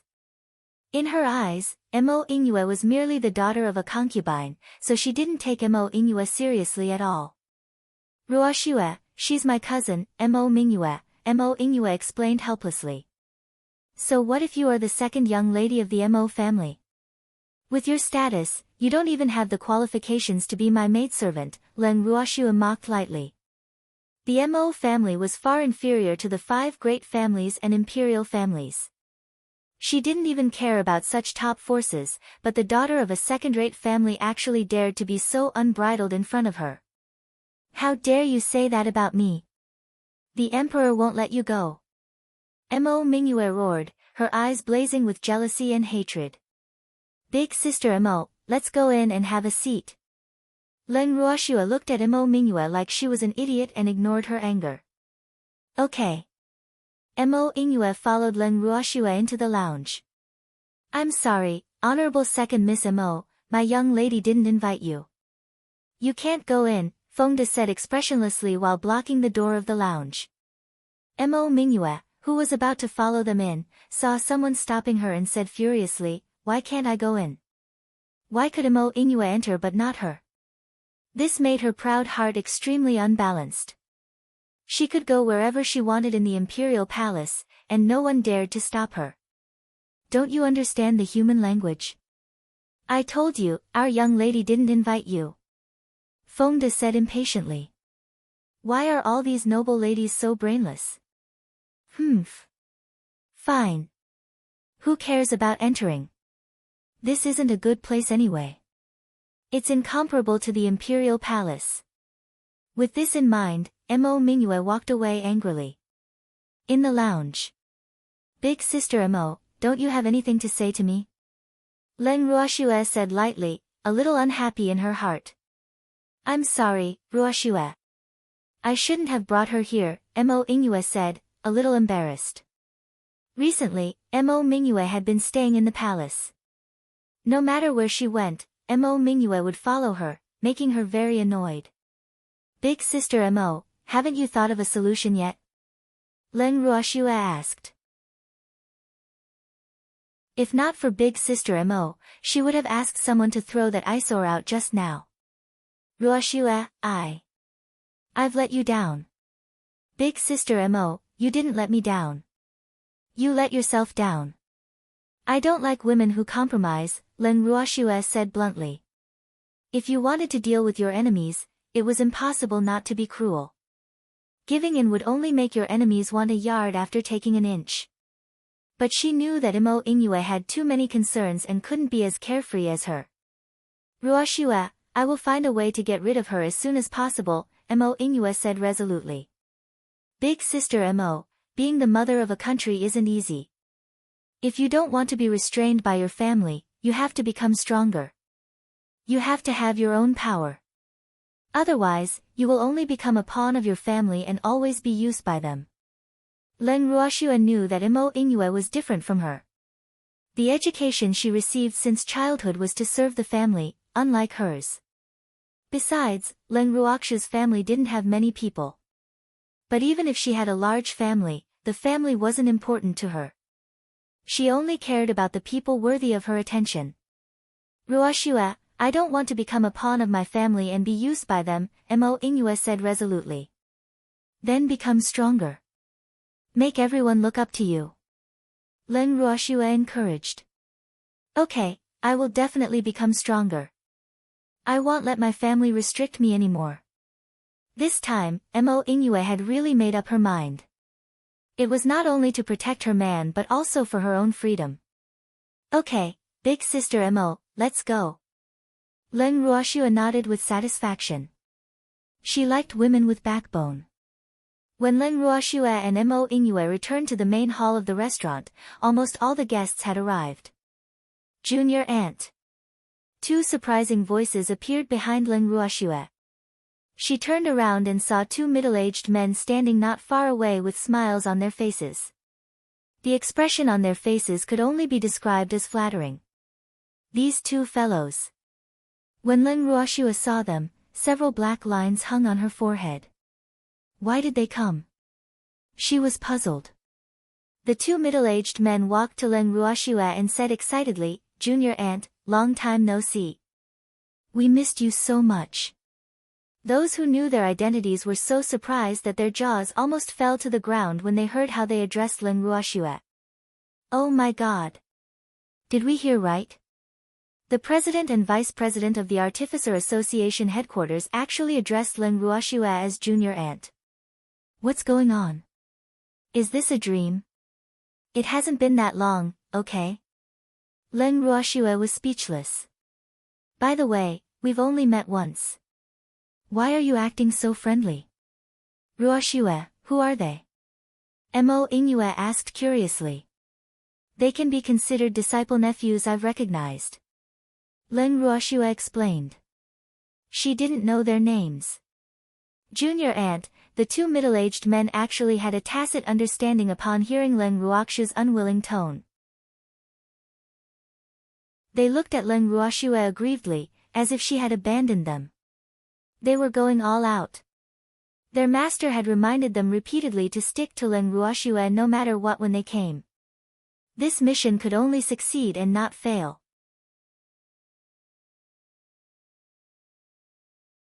Chapter 165, Conspiracies All Around, 2. Seeing their expressions, Leng Ruoxue was really confused. She would have found it a little cute if it was Freak making such expressions. But no one would be able to stand two middle-aged men with strong facial features and burly statures pretending to be pitiful. Ruoxue, Mo Inoue felt her hair stand on end. She really didn't know what to say. Hello, Empress Mo. I am Guoyong, and he's Guochang. We are brothers, the man who claimed to be Guoyong introduced. Guoyong, Guochang. Aren't they the president and vice president of the Artificer Association headquarters? Mo Inoue was surprised. Are they really those two? Or, do they just have the same names? Rumor had it that Guoyong and Guochang were the only two supreme artificers on the Ling Feng continent. Their master, the founder of the Artificer Association, had disappeared for many years. And many people even speculated that their master was no longer around. Therefore, she really couldn't understand why they addressed Ruoxue as junior aunt. Hello. Mo Inoue turned to look at Leng Ruoxue, her eyes full of question marks. But the words "don't ask me" were written all over Leng Ruoxue's face. In fact, Leng Ruoxue had only just learned the names of these two people. She didn't even have an impression of their names, so it was naturally impossible for her to know that these two middle-aged men who called her junior aunt were the famous big bosses of the Artificer Association. However, the others present were not as calm as Leng Ruoxue, especially those who didn't know their identities just now. They almost fainted from excitement when they heard the names of the two people. They were their idols. It was unknown who started it, but in the blink of an eye, Guoyong and Guochang were surrounded. Mo Inoue pulled Leng Ruoxue to the side and asked softly, "Ruoxue, do you know their identities?" "No," Leng Ruoxue answered honestly. "They should be the president and vice president of the Artificer Association," Mo Inoue said helplessly. "I was right. Ruoxue really doesn't know." "Oh," Leng Ruoxue answered lightly. "Ruoxue, isn't your reaction a little too calm?" Mo Inoue was a little speechless. "Ruoxue, can you not be so calm? Otherwise?" Leng Ruoxue asked. "Pretend I didn't say anything." Mo Inoue felt a little helpless.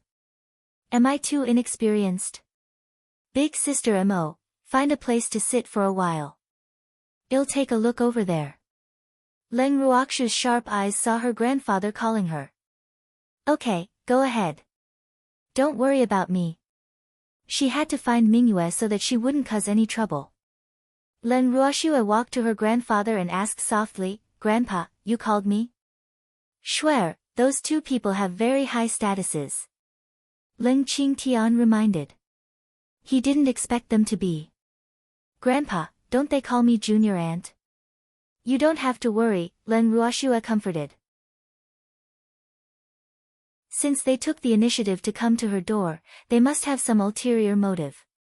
But they had to pay the price if they wanted to use her. Okay. Leng Qingtian nodded. He felt very relieved about his granddaughter. Miss, it's time. Feng De walked over. Please take the guests to their seats. Leng Ruoxue ordered. The first day of business was the grand opening celebration of the Prosperity Pavilion, so it wasn't open to the public today, and the guests invited were all from prominent families. After Feng De led the guests to their seats, Leng Qingtian thanked them as a general and directly ordered the dishes to be served. When everyone saw the dishes that they had never seen before and smelled the enticing fragrance, they all felt that their saliva was about to flow out. What is everyone looking at? I won't take your money today. Don't be scared. Just eat. Leng Qingtian joked happily. Who's afraid? Lin Liang didn't stand on ceremony as he took the lead to pick up a piece of alluring red meat and put it in his mouth. The meat melted as soon as it entered his mouth, and its fragrance overflowed, almost causing him to bite off his tongue. Old Leng, who made this dish? Lin Liang asked while eating. Didn't I tell you? Leng Qingtian rolled his eyes at Lin Liang. It's really them. Amazing. TCH, look at who trained them, Leng Qingtian said proudly. Look at how proud you are, Lin Liang said angrily.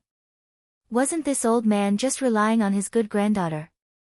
What was there to be so arrogant about? What kind of food is this? It's so unpalatable. She wants to open a restaurant with this standard. Mo Mingyue harumphed in disdain.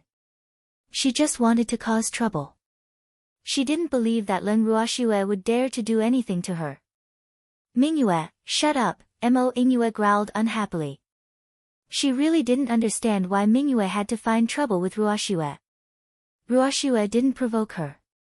Unfortunately, Mo Mingyue's voice was too loud, and it attracted everyone's attention. Miss Mo, you might not know this, but Miss Leng opened this restaurant mainly because she was refused entry by the Spring Wind House. Shui Xinran said with a face full of mockery and a sweet smile full of schadenfreude. I see. I knew it. Why would a noble young lady open a restaurant for no reason? Mo Mingyue was even more pleased with herself when she saw someone supporting her. Xinran. Hua Qing suddenly called out expressionlessly. Big brother Qing. Shui Xinran immediately changed from being sharp and unkind to being lovable and cute. Her face changed so quickly that people were dumbfounded. You don't have to appear in front of me again, Hua Qing said coldly. Big brother Qing. Shui Xinran was shocked, and tears instantly fell like rain. She never dreamed that Big brother Qing would actually humiliate her so much and say such heartless words in public for Leng Ruoxue. After hearing Hua Qing's words, everyone's eyes turned to Shui Xinran. The prideful Shui Xinran felt extremely embarrassed. With a swoosh, she stood up and ran away. Ruoxue, I'm sorry, Hua Qing said awkwardly.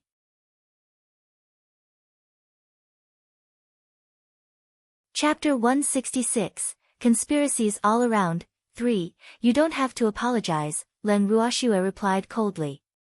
She was not like the prideful Shui Xinran, and other people's comments wouldn't affect her.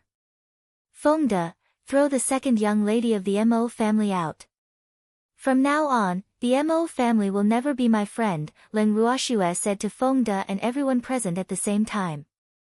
Yes, Mississippi. After receiving his young lattice order, Fengde would definitely do his best to carry it out.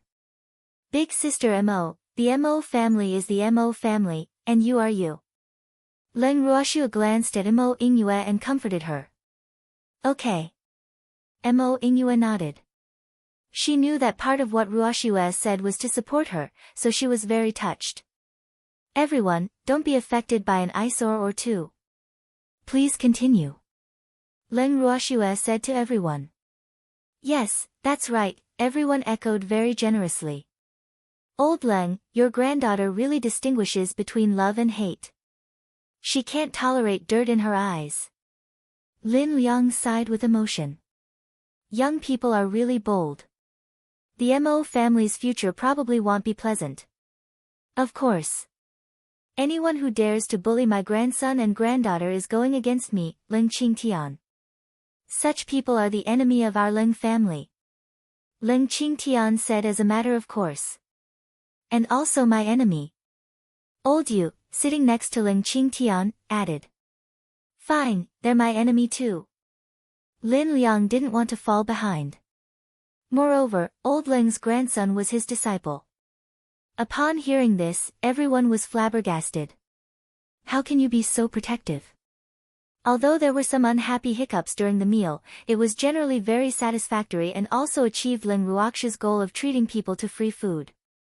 She believed that the reputation of the Prosperity Pavilion was already incomparably resounding in the hearts of these families. The first day of business ended after all the guests finished their meals contentedly and left. After sending off all the guests, Leng Ruoxue and the others returned to the general's mansion. In the living room of the general's mansion. Junior aunt, we want to stay here for a while, Guiyong said shamelessly. In other words, he wanted her to arrange a place for them to stay. Can't the Artificer Association accommodate people? Leng Ruoxue asked with a few drops of cold sweat on her forehead. Are they planning to stay in my house just like that? How can it be more comfortable than living at home? You are our junior aunt. Can you bear to see your cute disciple nephews live in the Artificer Association?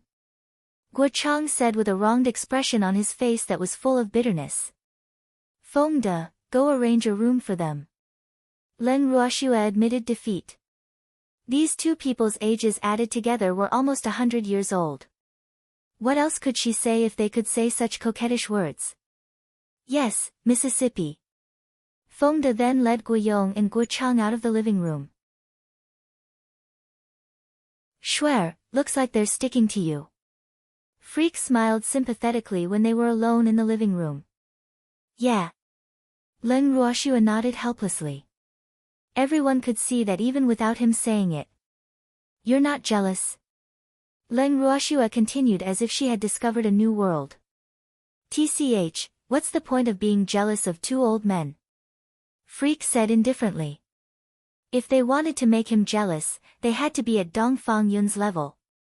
Oh, I thought you were jealous of everyone. Leng Ruoxue teased. But what are you planning by sticking together with Dongfang Yun today? Leng Ruoxue asked curiously. She was surprised that Freak didn't stick to her today but stayed together with Dongfang Yun. I want to know him well. Freak smiled evilly. He had been watching Dongfang Yun closely all day so that Dongfang Yun wouldn't have a chance to get close to his Shuer. But he had paid a rather large price because he hadn't been able to stick to Shuer for the entire day. Boo-hoo. I seem to have suffered some losses. Shuer. Freak suddenly hugged Leng Ruoxue tightly. I have to make up for today's loss. Freak, let go of me. You're hugging me too tightly. Leng Ruoxue shouted. Oh, then it'll be gentler. He still didn't intend to let go. Freak, how long do you plan to hug me? Leng Ruoxue asked speechlessly after a long while. For life. Freak said affectionately, his eyes shining like stars. Freak, I'm tired from standing, Leng Ruoxue said, slightly dampening the mood. She would probably fall asleep soon. Oh, you're not tired anymore, are you? Freak carried Leng Ruoxue up. I am really too smart. Yes, I'm not tired. But I'm sleepy and want to sleep, Leng Ruoxue said helplessly. Freak is getting better at pretending to be stupid. Oh, I'll take you back to your room then. Freak was very understanding and ran straight to the listening snow pavilion with Leng Ruoxue in his arms. Shuer, go to sleep. Upon reaching her room, he directly put her on the bed. But he also conveniently sat down beside her bed. Freak, you can go back to your room to sleep now, Leng Ruoxue said directly while looking at him, who had no intention of leaving. Hurry up and sleep. Don't bother about me. Freak urged. Seeing how stubbornly he refused to leave, Leng Ruoxue closed her eyes and ignored him. Freak leaned against her bed and stared at her without blinking. As he listened to her even breathing, his heart was churning like the sea. When will Shuer realize how important I am? The next day, when Leng Ruoxue woke up, she found Freak sleeping next to her bed. Freak is really... She shook her head helplessly and gently adjusted him into a more comfortable position. She then covered him with the blanket and quietly got off the bed. After freshening up, she left the room. Several days later. Miss, business in our restaurant has been very good these few days, Fengde said to Leng Ruoxue excitedly in the garden.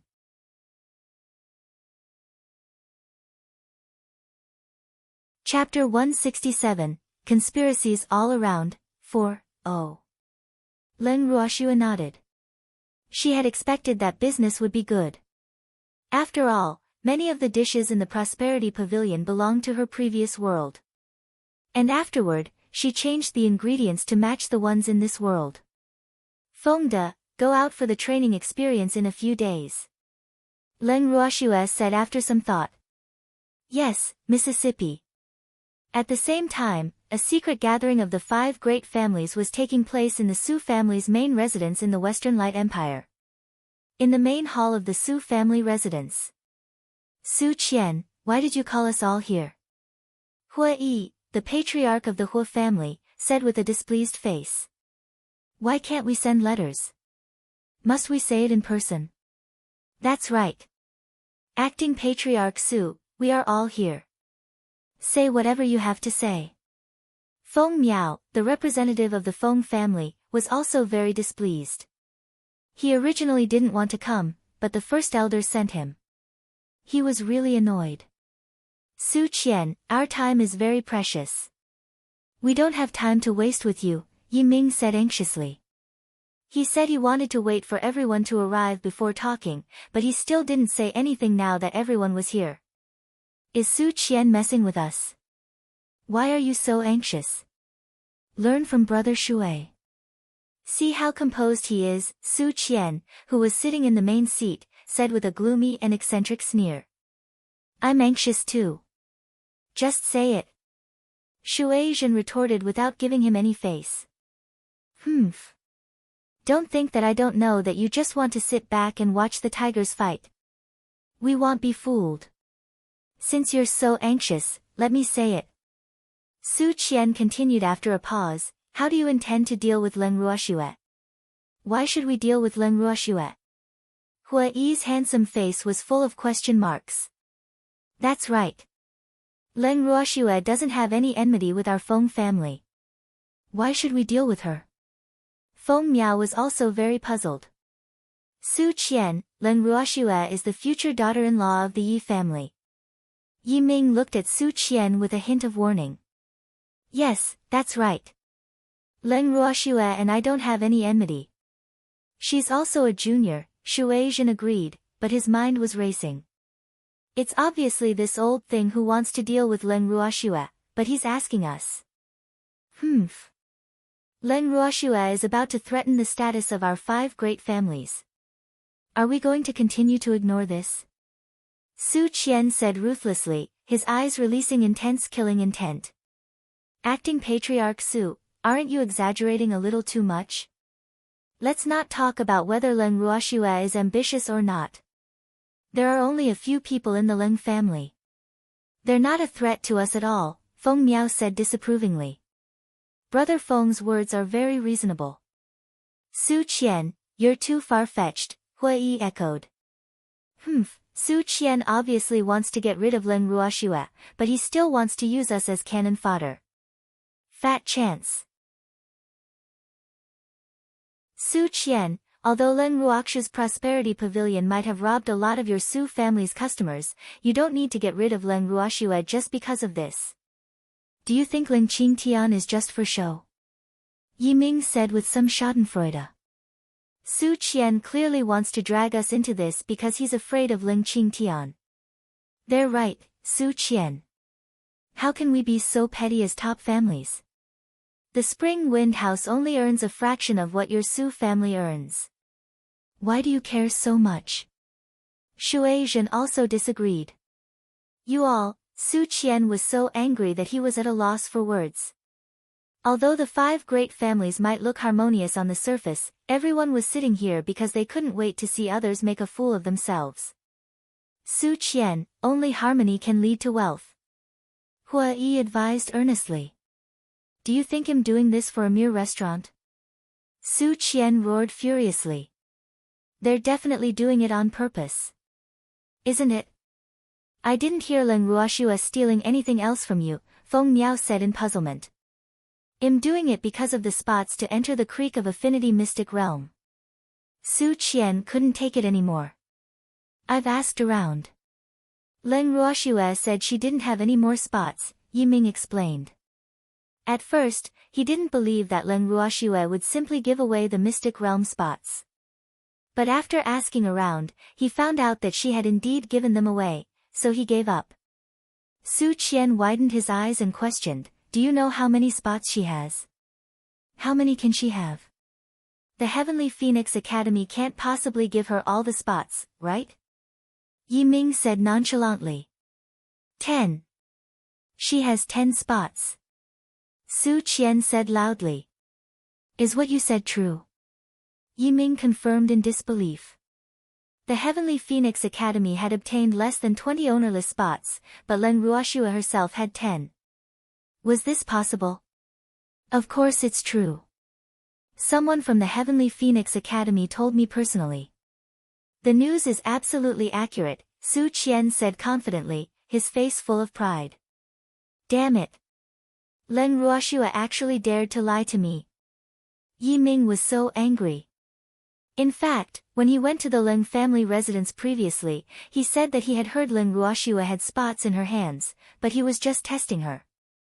His original intention was to use the relationship between the Leng family and Lin Liang to get a few spots from the Heavenly Phoenix Academy. Who knew that things would end badly? Unexpectedly, Leng Ruoxue really had more and had even given them away. Su Qian, even if Leng Ruoxue really has spots for the Mystic Realm, what can we do? She has several spiritual supremacies on her side.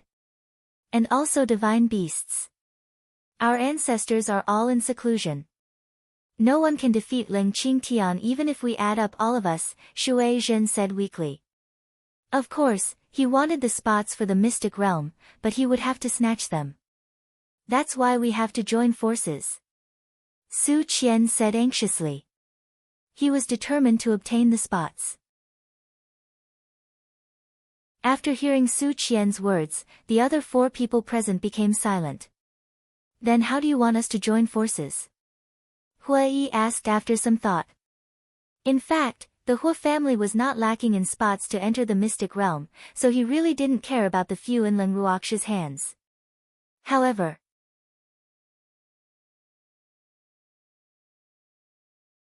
Chapter 168, The Best Defense is Offense, 1, Acting Patriarch Su, the spots for the Mystic Realm might be tempting, but if we join forces, are you sure we will get them? What if Leng Ruoxue has already given all of them away? Wouldn't we have worked for nothing then? Feng Miao said worriedly. That's right. Leng Ruoxue isn't as concerned about the Mystic Realm spots as we are, Yi Ming said angrily. At this point, he was furious. Leng Ruoxue would rather give such important spots to her servants than to the Yi family. I won't let her go. Relax, I can guarantee that Leng Ruoxue definitely still has spots in her hand, Su Qian said confidently. Su Qian, if we join forces, how are we going to split the Mystic Realm spots? This was Shui Zhen's most pressing concern. The Shui family didn't have a single mystic realm spot, so he was just as anxious as Su Qian. Of course, we'll split them equally, Su Qian said without hesitation. So, have you decided yet? Su Qian asked again, his vicious and sharp gaze fixed on the other 4 people sitting here. I can't decide on this matter. Feng Miao smiled gently. He was just an idler in the Feng family. How could he decide on such a big matter? What about you? Su Qian's gaze turned to the other 3 people. Of course, he knew that Feng Miao couldn't decide, so he didn't take him seriously. This is a serious matter. I need to go back and discuss it with the elders before making the final decision, Hui Yi said after some thought. Among the 5 great families, the Yi and Feng families both had spots for the mystic realm. Therefore, Hui Yi knew that their 3 families were definitely not in a hurry. After all, everything depended on opportunities after entering the mystic realm. Sometimes, having more spots was useless, and you might not necessarily have more opportunities than others. I can't decide now either, Yiming said. He also wanted to go back and discuss with the elders of the family. After all, the Lin family. Brother Shui, what about you? Su Qian placed his last hope on Shui Zhen and looked at him expectantly. Alas, he didn't dare to count on those people. I have to go back and discuss it too, Shui Zhen said helplessly. In that case, all of you go back and discuss it then. Send me a letter when you're done, Su Qian said helplessly. All right, we'll take our leave first, Hui Yi and the others said. In the Imperial Garden of the Imperial Palace of the Eastern Lagoon Empire. Hundreds of flowers were in full bloom in the Imperial Garden, and their fragrance was delightful. Mo Yingyue was lying comfortably on a recliner and basking in the sun with flowers surrounding her. She was in an extremely good mood. Your Majesty, the Imperial father-in-law requests an audience, a maidservant reported softly. Didn't you tell him that I'm resting? Mo Yingyue frowned in displeasure. After Mo Mingyue had offended Roshue on the opening day of the Prosperity Pavilion, she had been grounded by the patriarch of the Mo family. Moreover, she knew very well that the Mo family had not been having a good time recently. Many families who usually had close ties with them basically didn't dare to keep close to the Mo family anymore. Therefore, her days were much better. Yes, but the imperial father-in-law, the maidservant stammered, not knowing how to answer. Where is he now? Mo Yingyue asked indifferently. At the Phoenix Algae Palace. Then let's go back to the palace. Mo Yingyue stood up from the recliner, adjusted her clothes, and slowly walked toward the Phoenix Algae Palace. Back in the Phoenix Algae Palace, Missouri Yingyue saw her weak father sitting in a chair obediently, and sitting beside him was an old man with a serious expression. Grandfather is here too. Mo Yingyue said somewhat mockingly. This grandfather of hers would never visit unless he needed something. It seemed like he was really forced into a corner this time. Yes. Patriarch Mo raised his eyes slightly as a form of greeting. Yingyue, Dad and Grandfather came to see you this time for a very important matter, Mo Changhai said helplessly. He originally didn't want to come, but his father forced him to. Oh, I wonder what it is. Mo Yingyue pretended to be confused, but her eyes kept darting to Mo Changhai. Alas, if only Dad could be tougher, he wouldn't have been suppressed by Uncle all these years. What a pity. Mo Changhai didn't know how to start. Patriarch Mo glared at his useless eldest son and then said straightforwardly, I heard that you have a good relationship with Leng Ruoxue. Just average. Why? Mo Yingyue's beautiful face was full of puzzlement. Last time, Mingyue offended Leng Ruoxue. We wanted to go to the Leng family to apologize, but we were always turned away, so, Patriarch Mo stared at Mo Yingyue. He had made it clear enough. Grandfather, Leng Ruoxue and I are acquainted and have had several dealings. But Leng Ruoxue's temper is very bad, so it's useless even if I try to reason with her. She won't give me face at all, Mo Ingyue said with some embarrassment, her face full of helplessness. Humph. This is obviously your excuse. Don't think that your position as the Empress is stable. If our Mo family collapses, it won't do you any good, Patriarch Mo said threateningly, his face livid with anger. Grandfather, even if the Mo family doesn't collapse, will my position as the Empress be secure? Mo Ingyue asked softly with a smile on her beautiful face. What do you mean by this? Are you talking back to me? Patriarch Mo roared furiously. Fine, this little sheep thinks that her wings have hardened now that she has someone supporting her. How dare she not take me, her grandfather, seriously? How dare I talk back to grandfather? I'm just telling the truth, Mo Ingyue said indifferently, her face abnormally calm. I'm just asking you, are you going to take care of this matter or not? Patriarch Mo roared directly. The veins on his forehead bulged out, and his face darkened. It's not that I don't care. It's that I can't do anything, Mo Ingyue said nonchalantly. Now that he needs me for something, he looks for me. Ingyue, you, Mo Changhai opened his mouth as if he wanted to say something, but he didn't say it in the end. Dad, everyone in Phoenix City knows the temper of the Leng family. Are they so easy to provoke? Mingyue was spoiled by you all, so there's nothing I can do, Mo Ingyue said coldly with an expressionless face.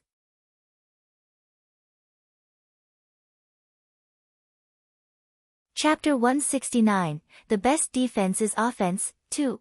Come, escort the imperial father-in-law and Patriarch Mo out of the palace, Mo Ingyue ordered softly. A young eunuch stepped forward and said politely, Yes, imperial father-in-law, Patriarch Mo, this way, please. Humph.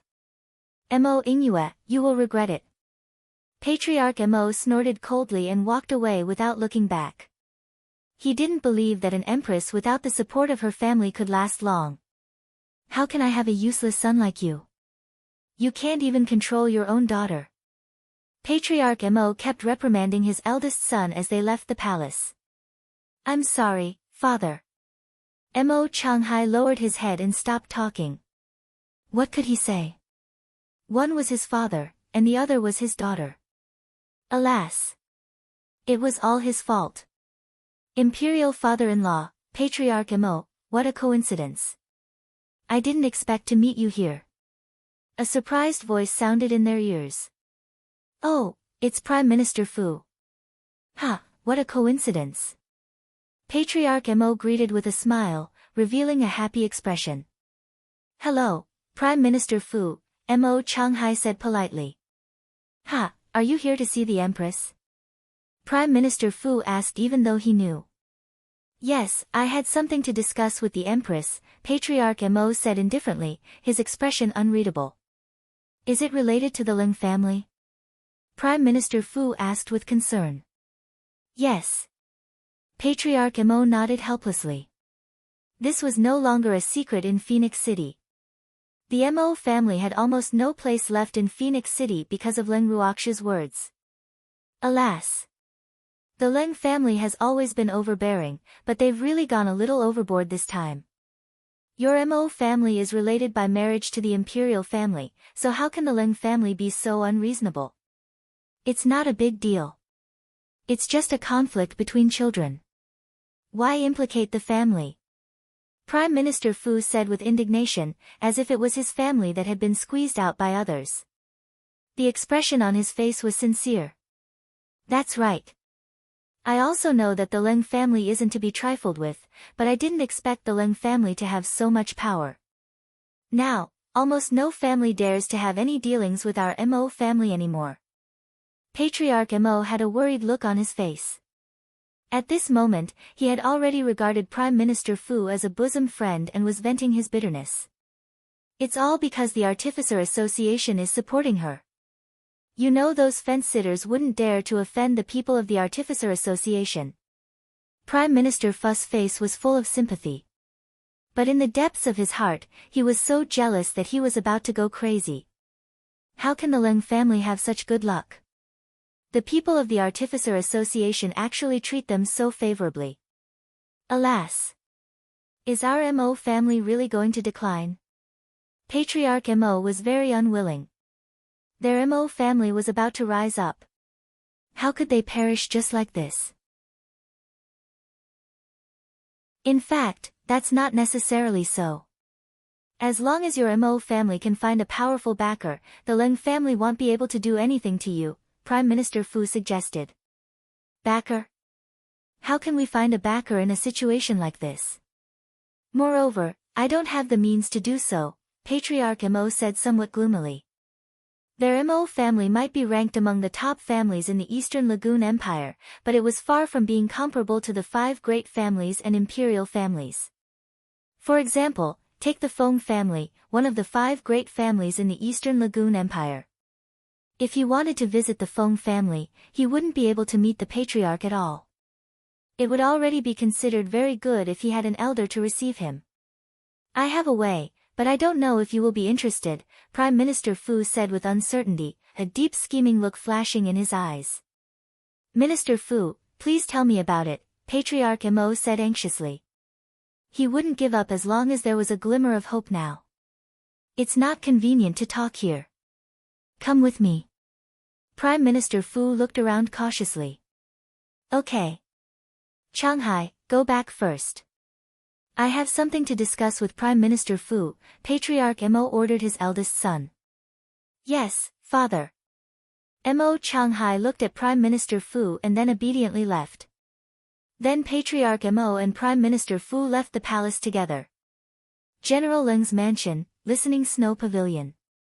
Miss, Huang Fu Yan and Hu Qing are here. Lu Tao knocked on Leng Ruoxia's door and reported softly. Got it, Leng Ruoxia answered from her room. Swear, we're not done playing yet, Freak, who was playing Go with Leng Ruoxia, said with some dissatisfaction. Visitors are guests. Well, continue later. Or you and Dongfang Yunshan can play first. I want to take a look, Leng Ruoxia coaxed helplessly. I don't want to play with him. Freak and Dongfang Yun, who had been watching by the side, shouted in unison. Both of their faces had a look of disdain. Then come with me to meet the guests.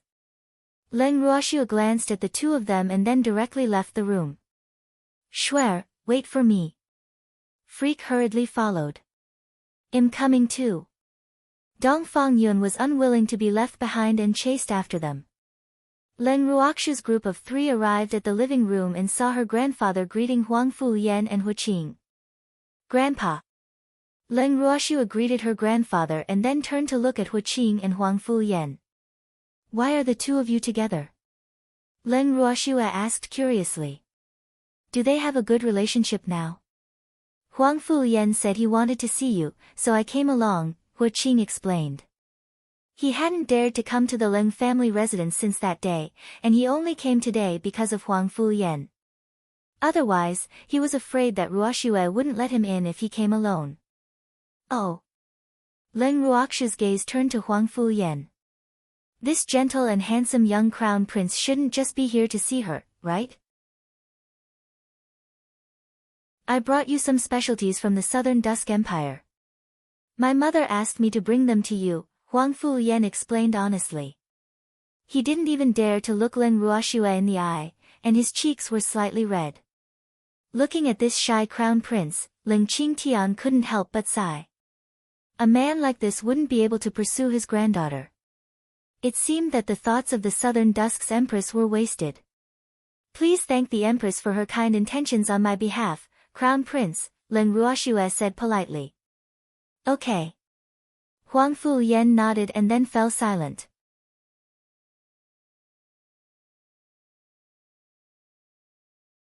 Chapter 170, The Best Defense is Offense, 3, Dongfang Yun, didn't you want to find someone to spar with? You can spar with Hu Qing, Leng Ruoxia suddenly said after looking at Hu Qing. Ah. Dongfang Yun felt lightheaded whenever he heard the word spar. The experience of the previous spar had really left a deep impression on him, and he couldn't forget it no matter what. Thinking of this, he couldn't help but look resentfully at the culprit who had harmed him. He wouldn't dare to find someone casually to spar with anymore. Boo-hoo. How embarrassing. Brother Dongfang wants to spar with me. Okay. Hua Qing said, full of fighting spirit. He had always wanted to find an opportunity to compete with Dongfang Yun after getting to know him on the opening day of the Prosperity Pavilion. No, I'm not in the mood to spar now, Dongfang Yun said weakly with an awkward expression on his face. Oh. Then come find me at any time when you're in the mood. Hua Qing didn't insist. Dongfang Yun couldn't run anyway, and they would have plenty of opportunities to spar in the future. The group chatted for a while and then had dinner before seeing the two off. After Len Ruoxue saw the two off, she returned to the listening snow pavilion with Freak.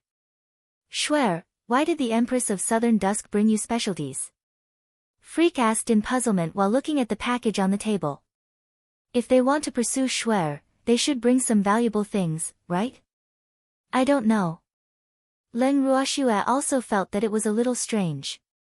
She had only met the Empress once. Even though the Empress said that she was friends with her mother. Len Ruoxue opened the package. There were indeed some specialties from the Southern Dusk Empire inside, but there was nothing special about them. Shuer, what is this? A small bamboo tube suddenly appeared in Freak's hand. The bamboo tube was thinner than a baby's pinky and about 5 centimeters long. Where did you get it? Len Ruoxue asked as she took the bamboo tube from his hand. Found it here, Freak explained while pointing to a string of red fruits. Len Ruoxue looked at the strings of red fruits and then picked up the small bamboo tube to compare the two. The bamboo tube was very similar to the stems of the red fruits, and you wouldn't be able to tell the difference if you didn't look carefully.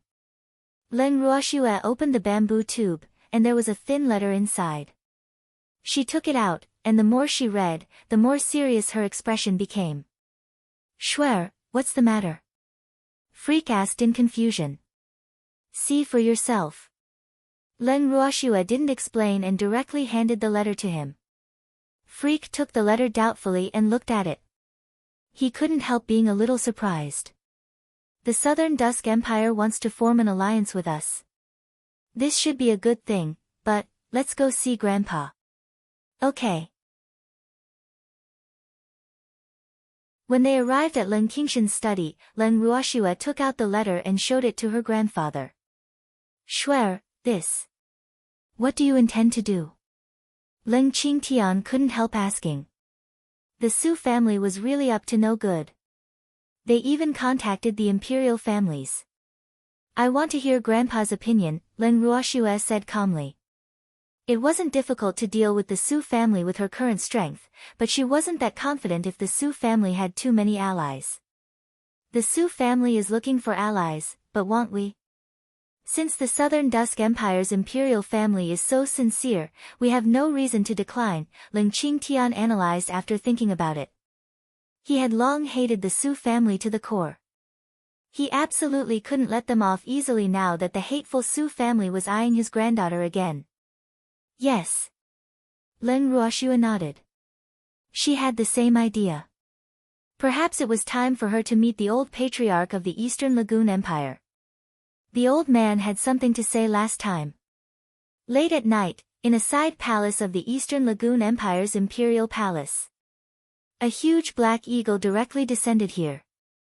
Len Ruoxue and Freak jumped down from Quill's back and casually sized up the remote palace. It was a very desolate palace, and the decorations here were old. Only a flower bed was full of life, and the flowers inside flourished in the darkness. Come in. An old voice sounded in the cold night, and the palace became bright. Len Ruoxue and Freak pushed open the palace door and walked in. Have a seat, little girl, the old man in green said lightly. Thank you. Len Ruoxue and Freak found a random seat and sat down. But the three of them didn't speak and instead looked at each other. Little girl, why do you always like to come to other people's houses in the middle of the night? The old man teased after a while, his slightly turbid eyes carrying a teasing look. It's late at night, and everyone is asleep, so it's more convenient to do bad things. Len Ruoxue said nonchalantly as her forehead dripped with cold sweat. She was not a shy little rabbit, and she wouldn't care about what others thought as long as she wanted to do something. The old man was speechless.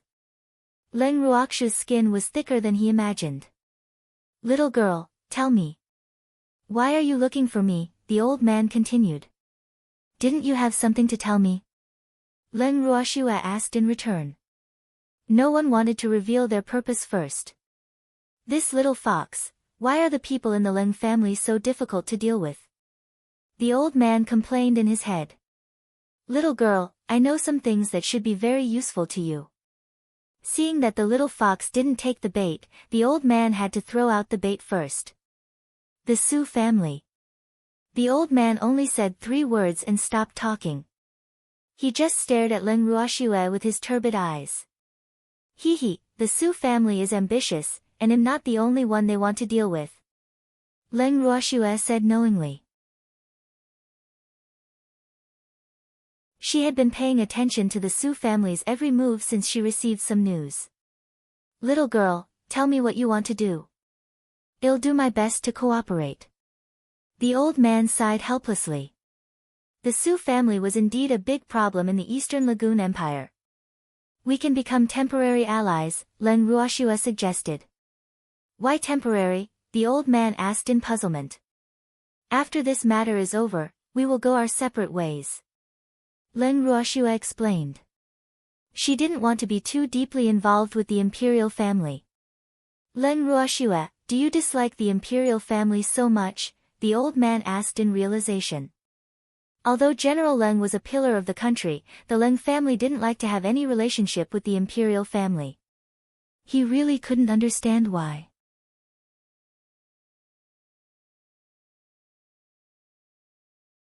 Chapter 171, The Best Defense is Offense, 4, I guess so. Leng Ruoxue said without giving him any face. Sigh. Little girl, do you have any plans? The old man asked helplessly. I've decided to strike first. Leng Ruoxue explained. She had never been one to be a sitting duck.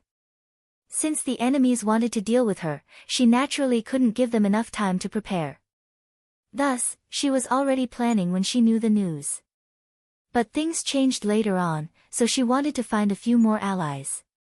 Strike first. Are you confident? The old man asked with interest. You'll know then. Leng Ruoxue deliberately left him hanging. Little girl, what do you need me to do? The old man asked proactively. Since they were going to form an alliance, it was impossible for him to do nothing and enjoy the fruits of her labor, right? I need you to get rid of the parasites in the Eastern Lagoon Empire first. Well, see what happens with the rest later, Leng Ruoxue said simply. She wanted to cut off the Su family's lackeys before dealing with the Su family. There's no problem with that, the old man said straightforwardly. He had wanted to get rid of those people for a long time, but he had never thought of a good reason. But it seemed like he didn't need any reason now. After reaching an agreement with the old man and establishing the alliance contract, Leng Ruoxue left quietly. After leaving the Eastern Lagoon Empire's imperial palace, Leng Ruoxue and Freak rushed to the Southern Dusk Empire overnight.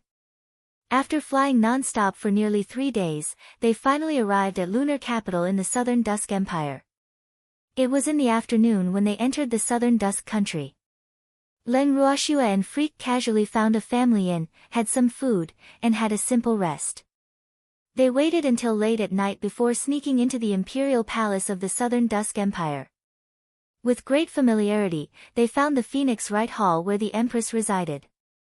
Leng Ruoxue got Rise to cast an invisibility spell on the two of them, and they walked into the inner hall as if no one was there.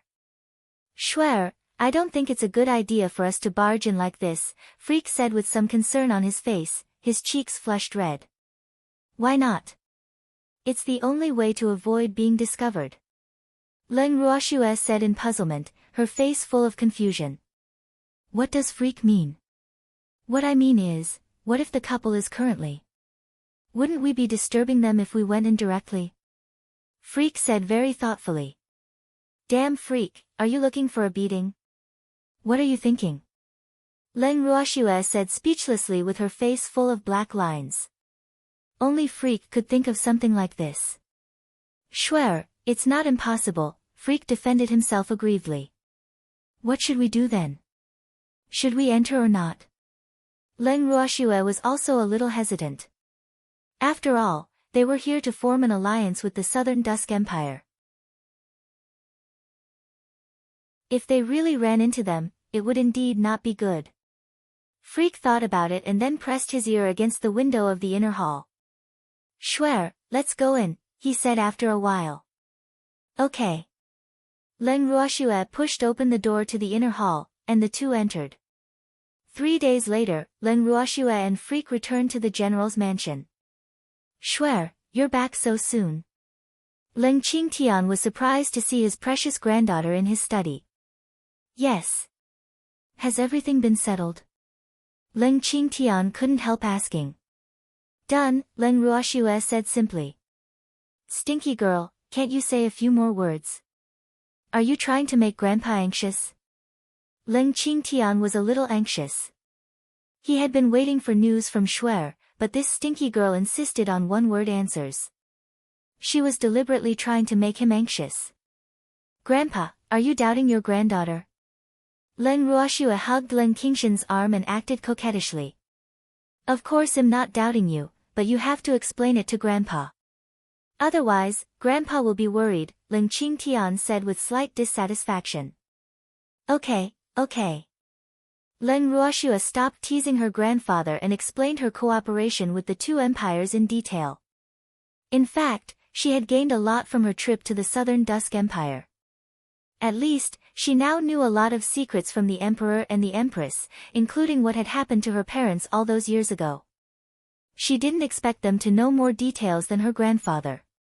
This made her even more determined to get rid of the Su family. "Shuer, what are your plans?"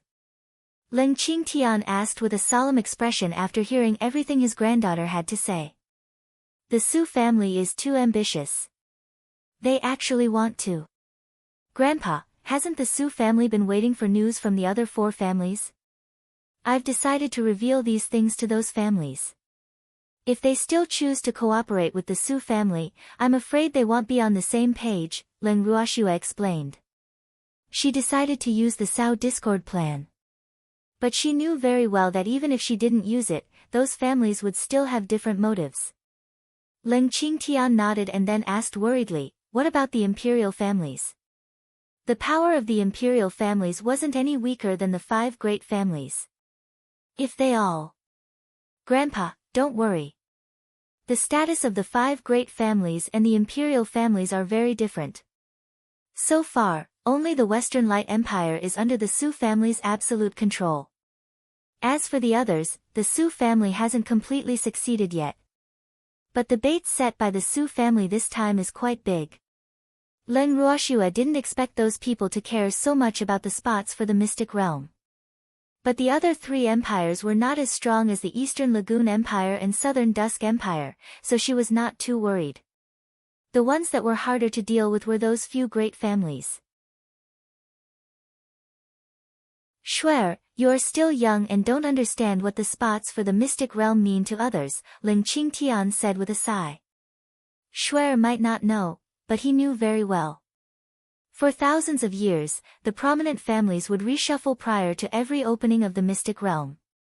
Take their Leng family, for example. In the past, the Leng family was once a top family of the Ling Feng continent. But later on, they declined and only rose again in his generation.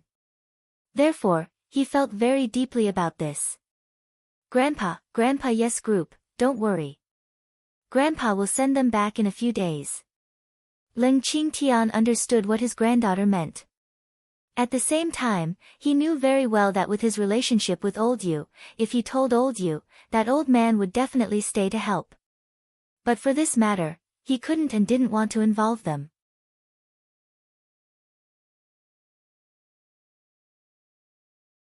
Chapter 172, Encountering the Men in Black Again. 1. Grandpa, I'm going to see Guiyong and Guochang.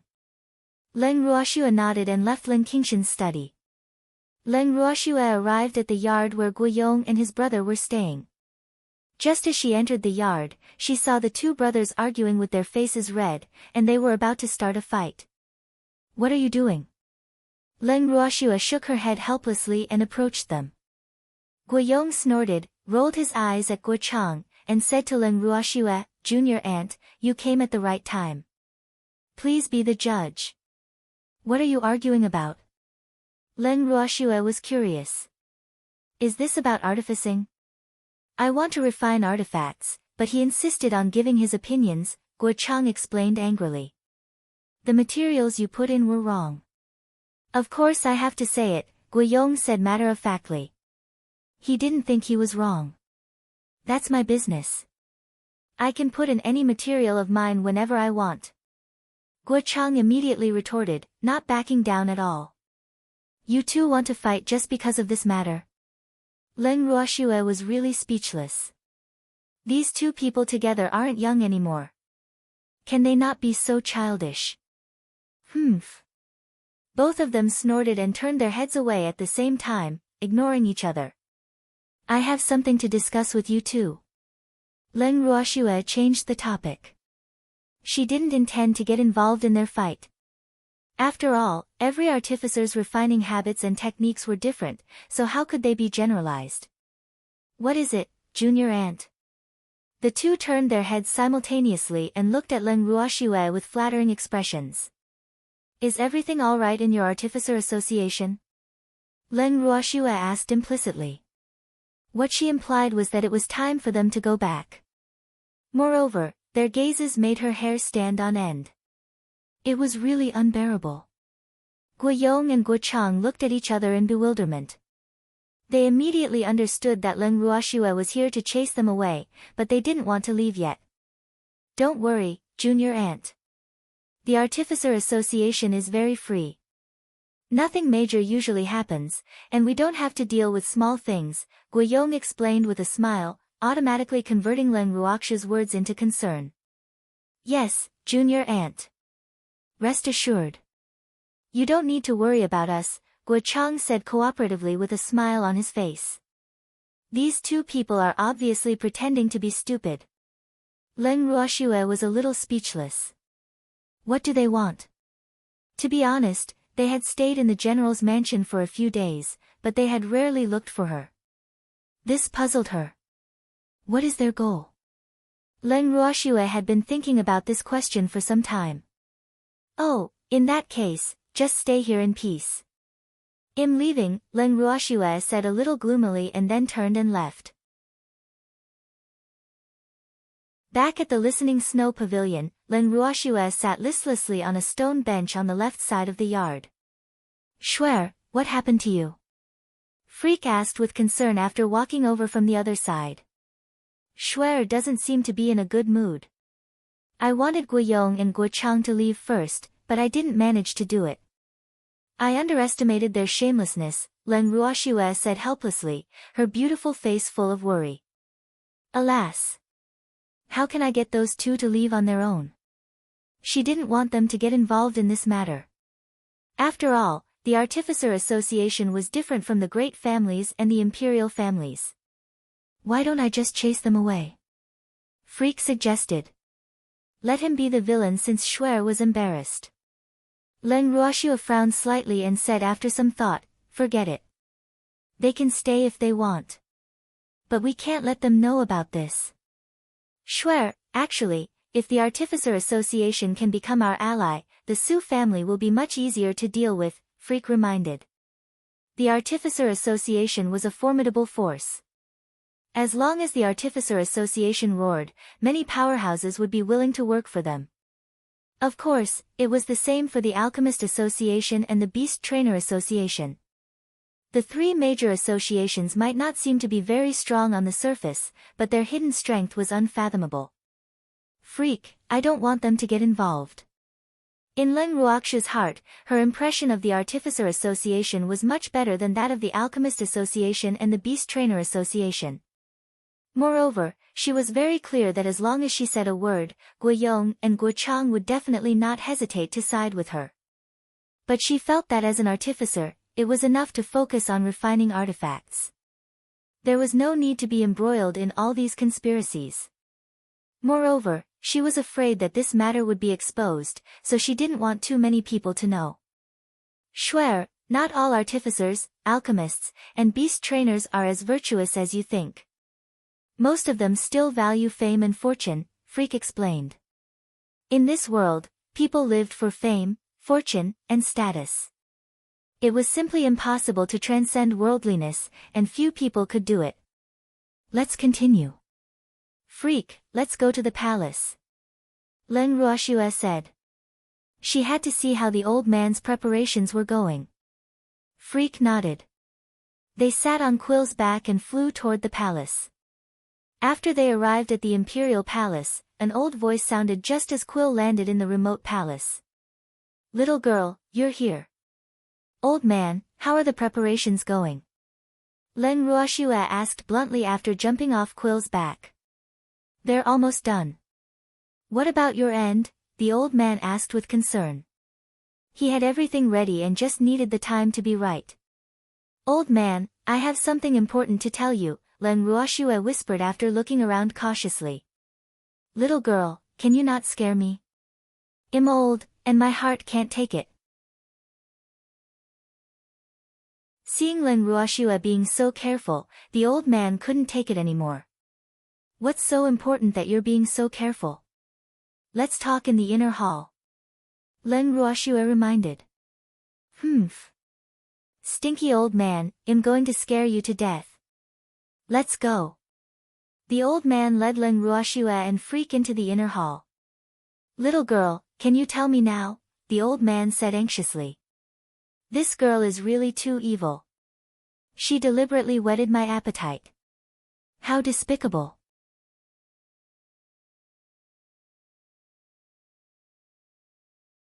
Chapter 173, Encountering the Men in Black Again. 2. Seeing that the old man was getting anxious, Leng Ruoxue didn't beat around the bush and told him the news she had heard in the Southern Dusk Empire. Little girl, is this news accurate? The old man's eyes widened in shock as he looked at Leng Ruoxue in disbelief. Leng Ruoxue nodded. When the emperor of the Southern Dusk Empire told them these things, he was afraid that they wouldn't believe him, so he established a contract. The binding power of contracts in this world was very terrifying, so the news was absolutely trustworthy. Moreover, she believed that the other imperial families and the great families would definitely have heard about it. I really didn't expect the Su family to be so ambitious. The old man was a little angry but also a little helpless. It was no secret that the Su family was ambitious. But which top force was not ambitious? It was simply unrealistic. Thus, as long as the Su family didn't provoke them, no great family or imperial family would be willing to deal with the Su family. After all, others would only benefit from it if there was an internecine outcome with the Su family. Haven't there been signs for a long time? Leng Ruoxue said lightly. The Su family had long stretched their tentacles to the various imperial families and great families, even to the major academies. Moreover, their ambition was exposed in advance this time because they wanted to deal with her. Then what should we do now? The old man couldn't help asking. Yes, even though they knew about the Su family's restless ambitions a long time ago, no one had ever thought of dealing with the Su family. However, the Su family's wings were probably already hard now. Alas! What a miscalculation. It's not too late to deal with them now. Leng Ruoxue smiled gently to console him.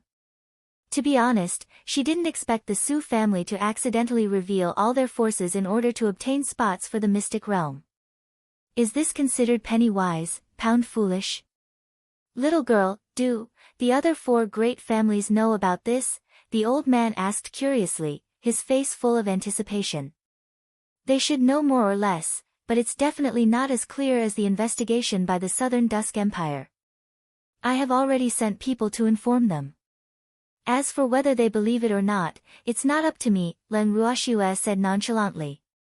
The Feng and Hu families would definitely believe her, but she couldn't guarantee the same for the Yi and Shui families. After all, both families had people who disliked her. Moreover, they wanted so badly to obtain spots to enter the mystic realm that they would probably be blinded by benefits. I'm relieved as long as the 5 great families don't unite. The old man touched his heart slightly and seemed to be relieved. It's hard to say.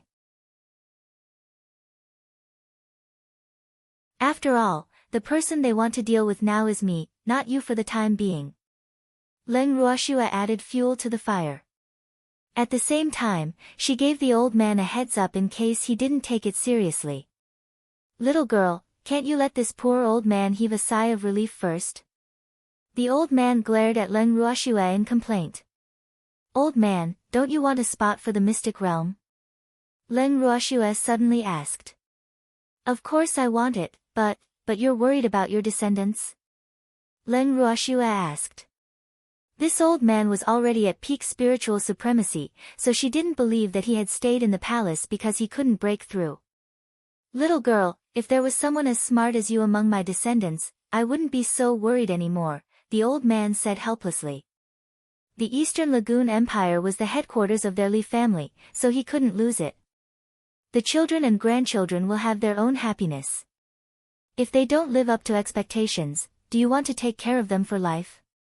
How long can you take care of them? Leng Ruoxue said in disapproval. If the descendants were disappointing, the items left behind by the ancestors would be destroyed sooner or later, regardless of how much they left behind. Little girl, I'm not as open-minded as you think. The old man sighed. That's why you look so old, Leng Ruoxue suddenly said. What does this have to do with my appearance being old? The old man was stunned and puzzled. You worry too much. This girl is teasing me. The old man was speechless. Old man, we're leaving. The operation will begin in 3 days. Leng Ruoxue pulled Freak onto Quill's back and disappeared with a whoosh. Leng Ruoxue and Freak quickly returned to the general's mansion. Freak, rest early today. Leng Ruoxue said to him from the entrance of the listening snow pavilion. They had almost not had a good rest these few days. Schwer, I will miss you, Freak said affectionately with a nod. Be good and go back to your room to sleep quickly, Leng Ruoxue said as she walked into her room. The door closed behind her. Oh Schwer, why are you so unromantic? Freak couldn't help thinking while looking at the closed door.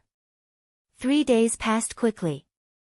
Late at night, Leng Ruoxue and Freak met up with the old man in the palace. Old man, go with the emperor. Big sister Mo and I will go together. We have to capture all of them in one fell swoop.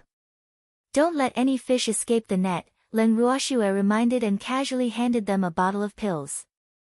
This medicine was newly concocted by her, and the effects were absolutely several times better than the one she gave Fu Mingzhu back then.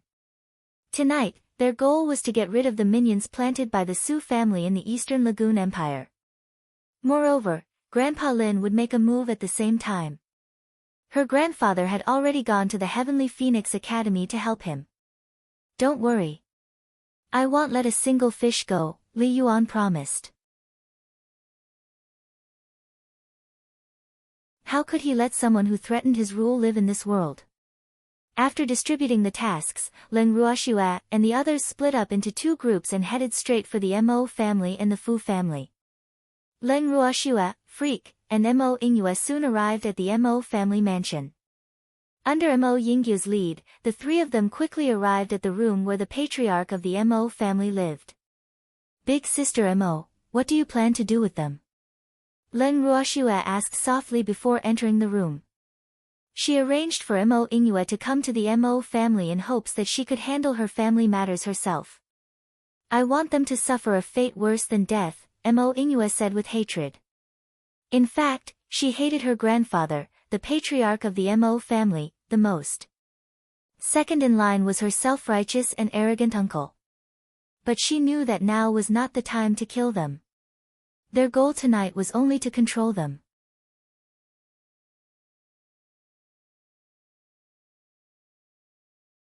Chapter 174, Encountering the Men in Black Again, 3, Then let's go in now. Leng Ruoxue nodded. She liked the punishment of living a life worse than death. Okay. Mo Yingyue pushed open the door and entered first. Why are you here? Patriarch Mo, who was about to go to bed, was surprised that no one notified him that his granddaughter, the Empress, came. These servants are really negligent. What? Grandfather, can't I be here? Mo Inoue said indifferently with a sweet smile on her face. Of course not. What I mean is, why didn't anyone notify me? Patriarch Mo said while suppressing the anger in his heart. If it wasn't for Master not wanting me to start a conflict with the imperial family now, would I be so easygoing? It would have taken too long to notify, Mo Inoue explained. The guards and servants in the yard were probably sleeping soundly now. Then why did you come to see grandfather? Patriarch Mo asked as he sat on a chair. Yes, there's something. Oh. And these two are? Patriarch Mo's gaze suddenly turned to Len Ruoxue and Freak. He actually couldn't see their cultivation levels. It was too strange. He was a spiritual sovereign at any rate, so he would never believe that these two beautiful little fellows who looked less than 20 years old would be stronger than him. Didn't grandfather want to see Len Ruoxue? I brought her here, Mo Inoue said with a smile. You are Len Ruoxue? Patriarch Mo was shocked. Is she so strong that even I can't tell her cultivation level? Yes. Len Ruoxue nodded lightly and casually sized up the patriarch of the Mo family. Patriarch Mo was about 70 years old. He had an ordinary appearance, a pair of shrewd eyes, and decent strength. He was an advanced spiritual sovereign. But her impression of him wasn't good. Moreover, she really hated his scheming eyes. Oh, so it's Miss Leng. This old man was rude. I have long heard of Miss Leng's great name. It's a pity that I haven't been able to meet you all this time. Patriarch Mo said with a flattering face. Big sister Mo, let's get down to business. Len Ruoxue said directly to Mo Inoue without even looking at Patriarch Mo. Grandfather, I'm here today to ask you to give up your position as the patriarch, Mo Inoue said coldly, as if what she said was an ordinary thing. What did you say? Patriarch Mo was so angry that his face turned livid. How could he have such an unfilial granddaughter? I want grandfather to give up your position as the patriarch, Mo Inoue repeated patiently. She knew that the old patriarch and Ruoxue decided not to kill anyone from the Mo family because of her. Since that was the case, she certainly couldn't disappoint them. She had to take control of the Mo family. You unfilial grandchild. Guards! Chase her out. The Mo family no longer welcomes her. Patriarch Mo shouted out directly. He was so angry that his whole body was trembling, and he was breathing heavily. Grandfather, calm down, Mo Inoue said with concern. She went forward, pinched her grandfather's mouth, and threw a pill into it. Cough cough. What did you feed me? Patriarch Mo clutched his throat in panic, trying to spit out the pill. But the pill melted as soon as it entered his mouth, and it was long gone.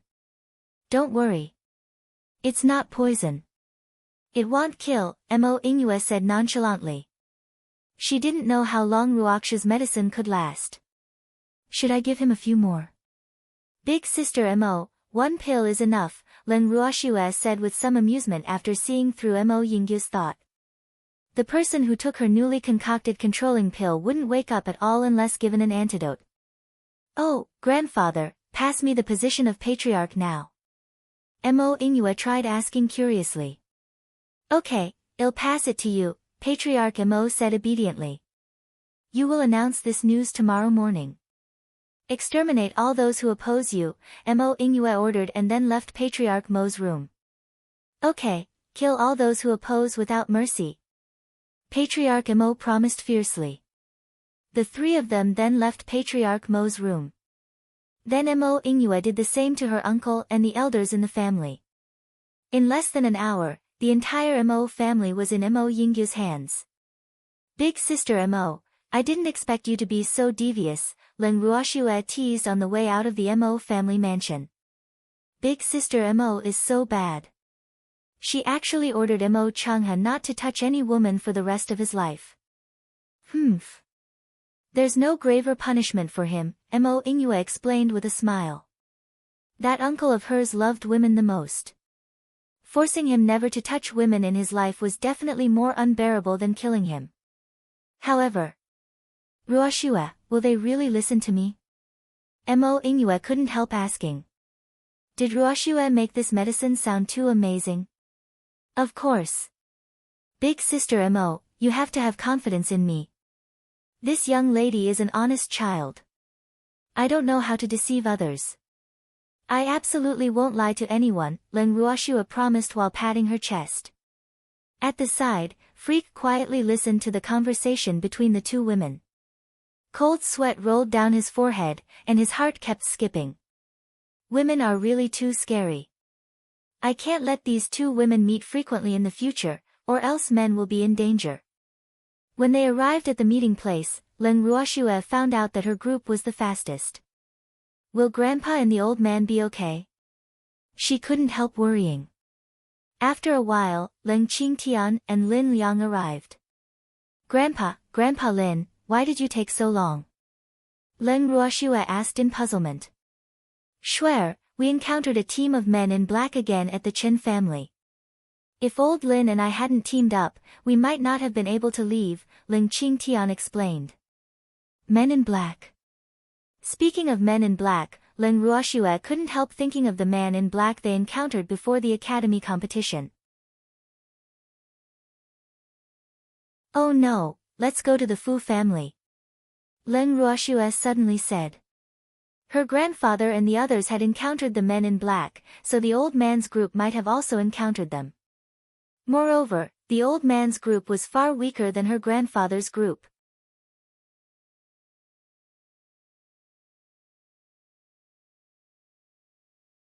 Chapter 175, Encountering the Men in Black Again, 4, Ruoshua, will anything happen to Yuan and the old patriarch? Mo Ingyue asked anxiously. Let's go quickly.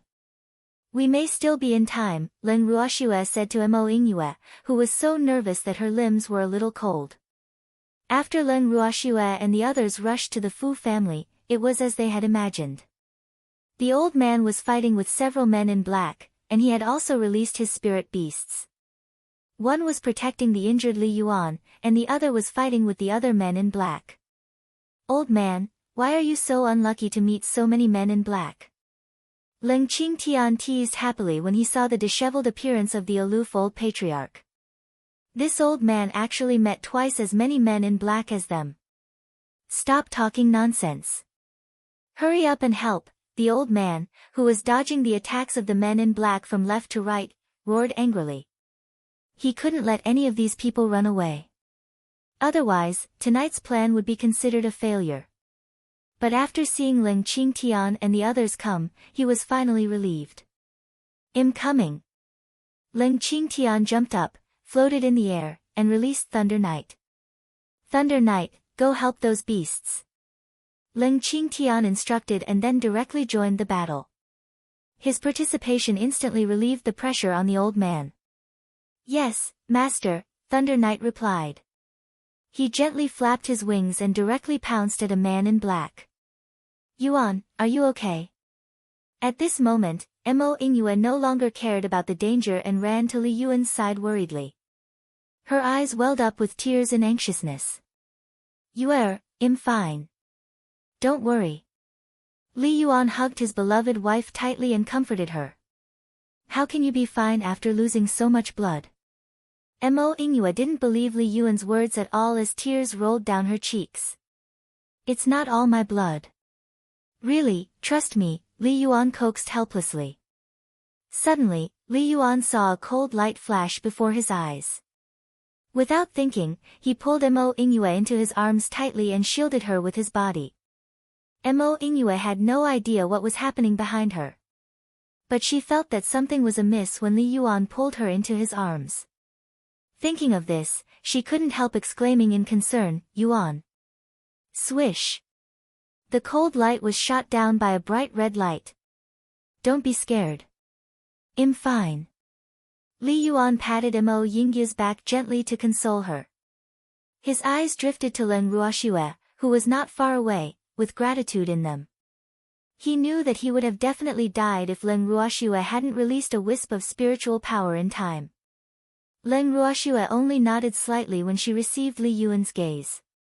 But seeing the two of them talking to each other affectionately, she couldn't help being a little exasperated. Alas! As expected of a loving husband and wife. Please choose somewhere less dangerous. The spirit beasts, who were unwilling to be the third wheel, still shamelessly stayed close to them to protect them. Leng Ruoxue turned her gaze back to the battlefield. The weakest among this group of men in black were actually advanced spiritual sovereigns, and 2 were spiritual supremacies. When did the Su family cultivate such a group of experts that resembled death warriors?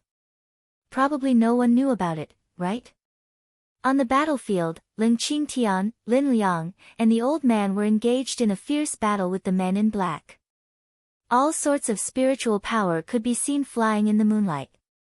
But some of the men in black seemed to be unwilling to continue fighting and were looking for opportunities to escape. Seeing this, Leng Ruoxue let out all her beasts. Watch them. Don't let any of them escape. Don't worry, master.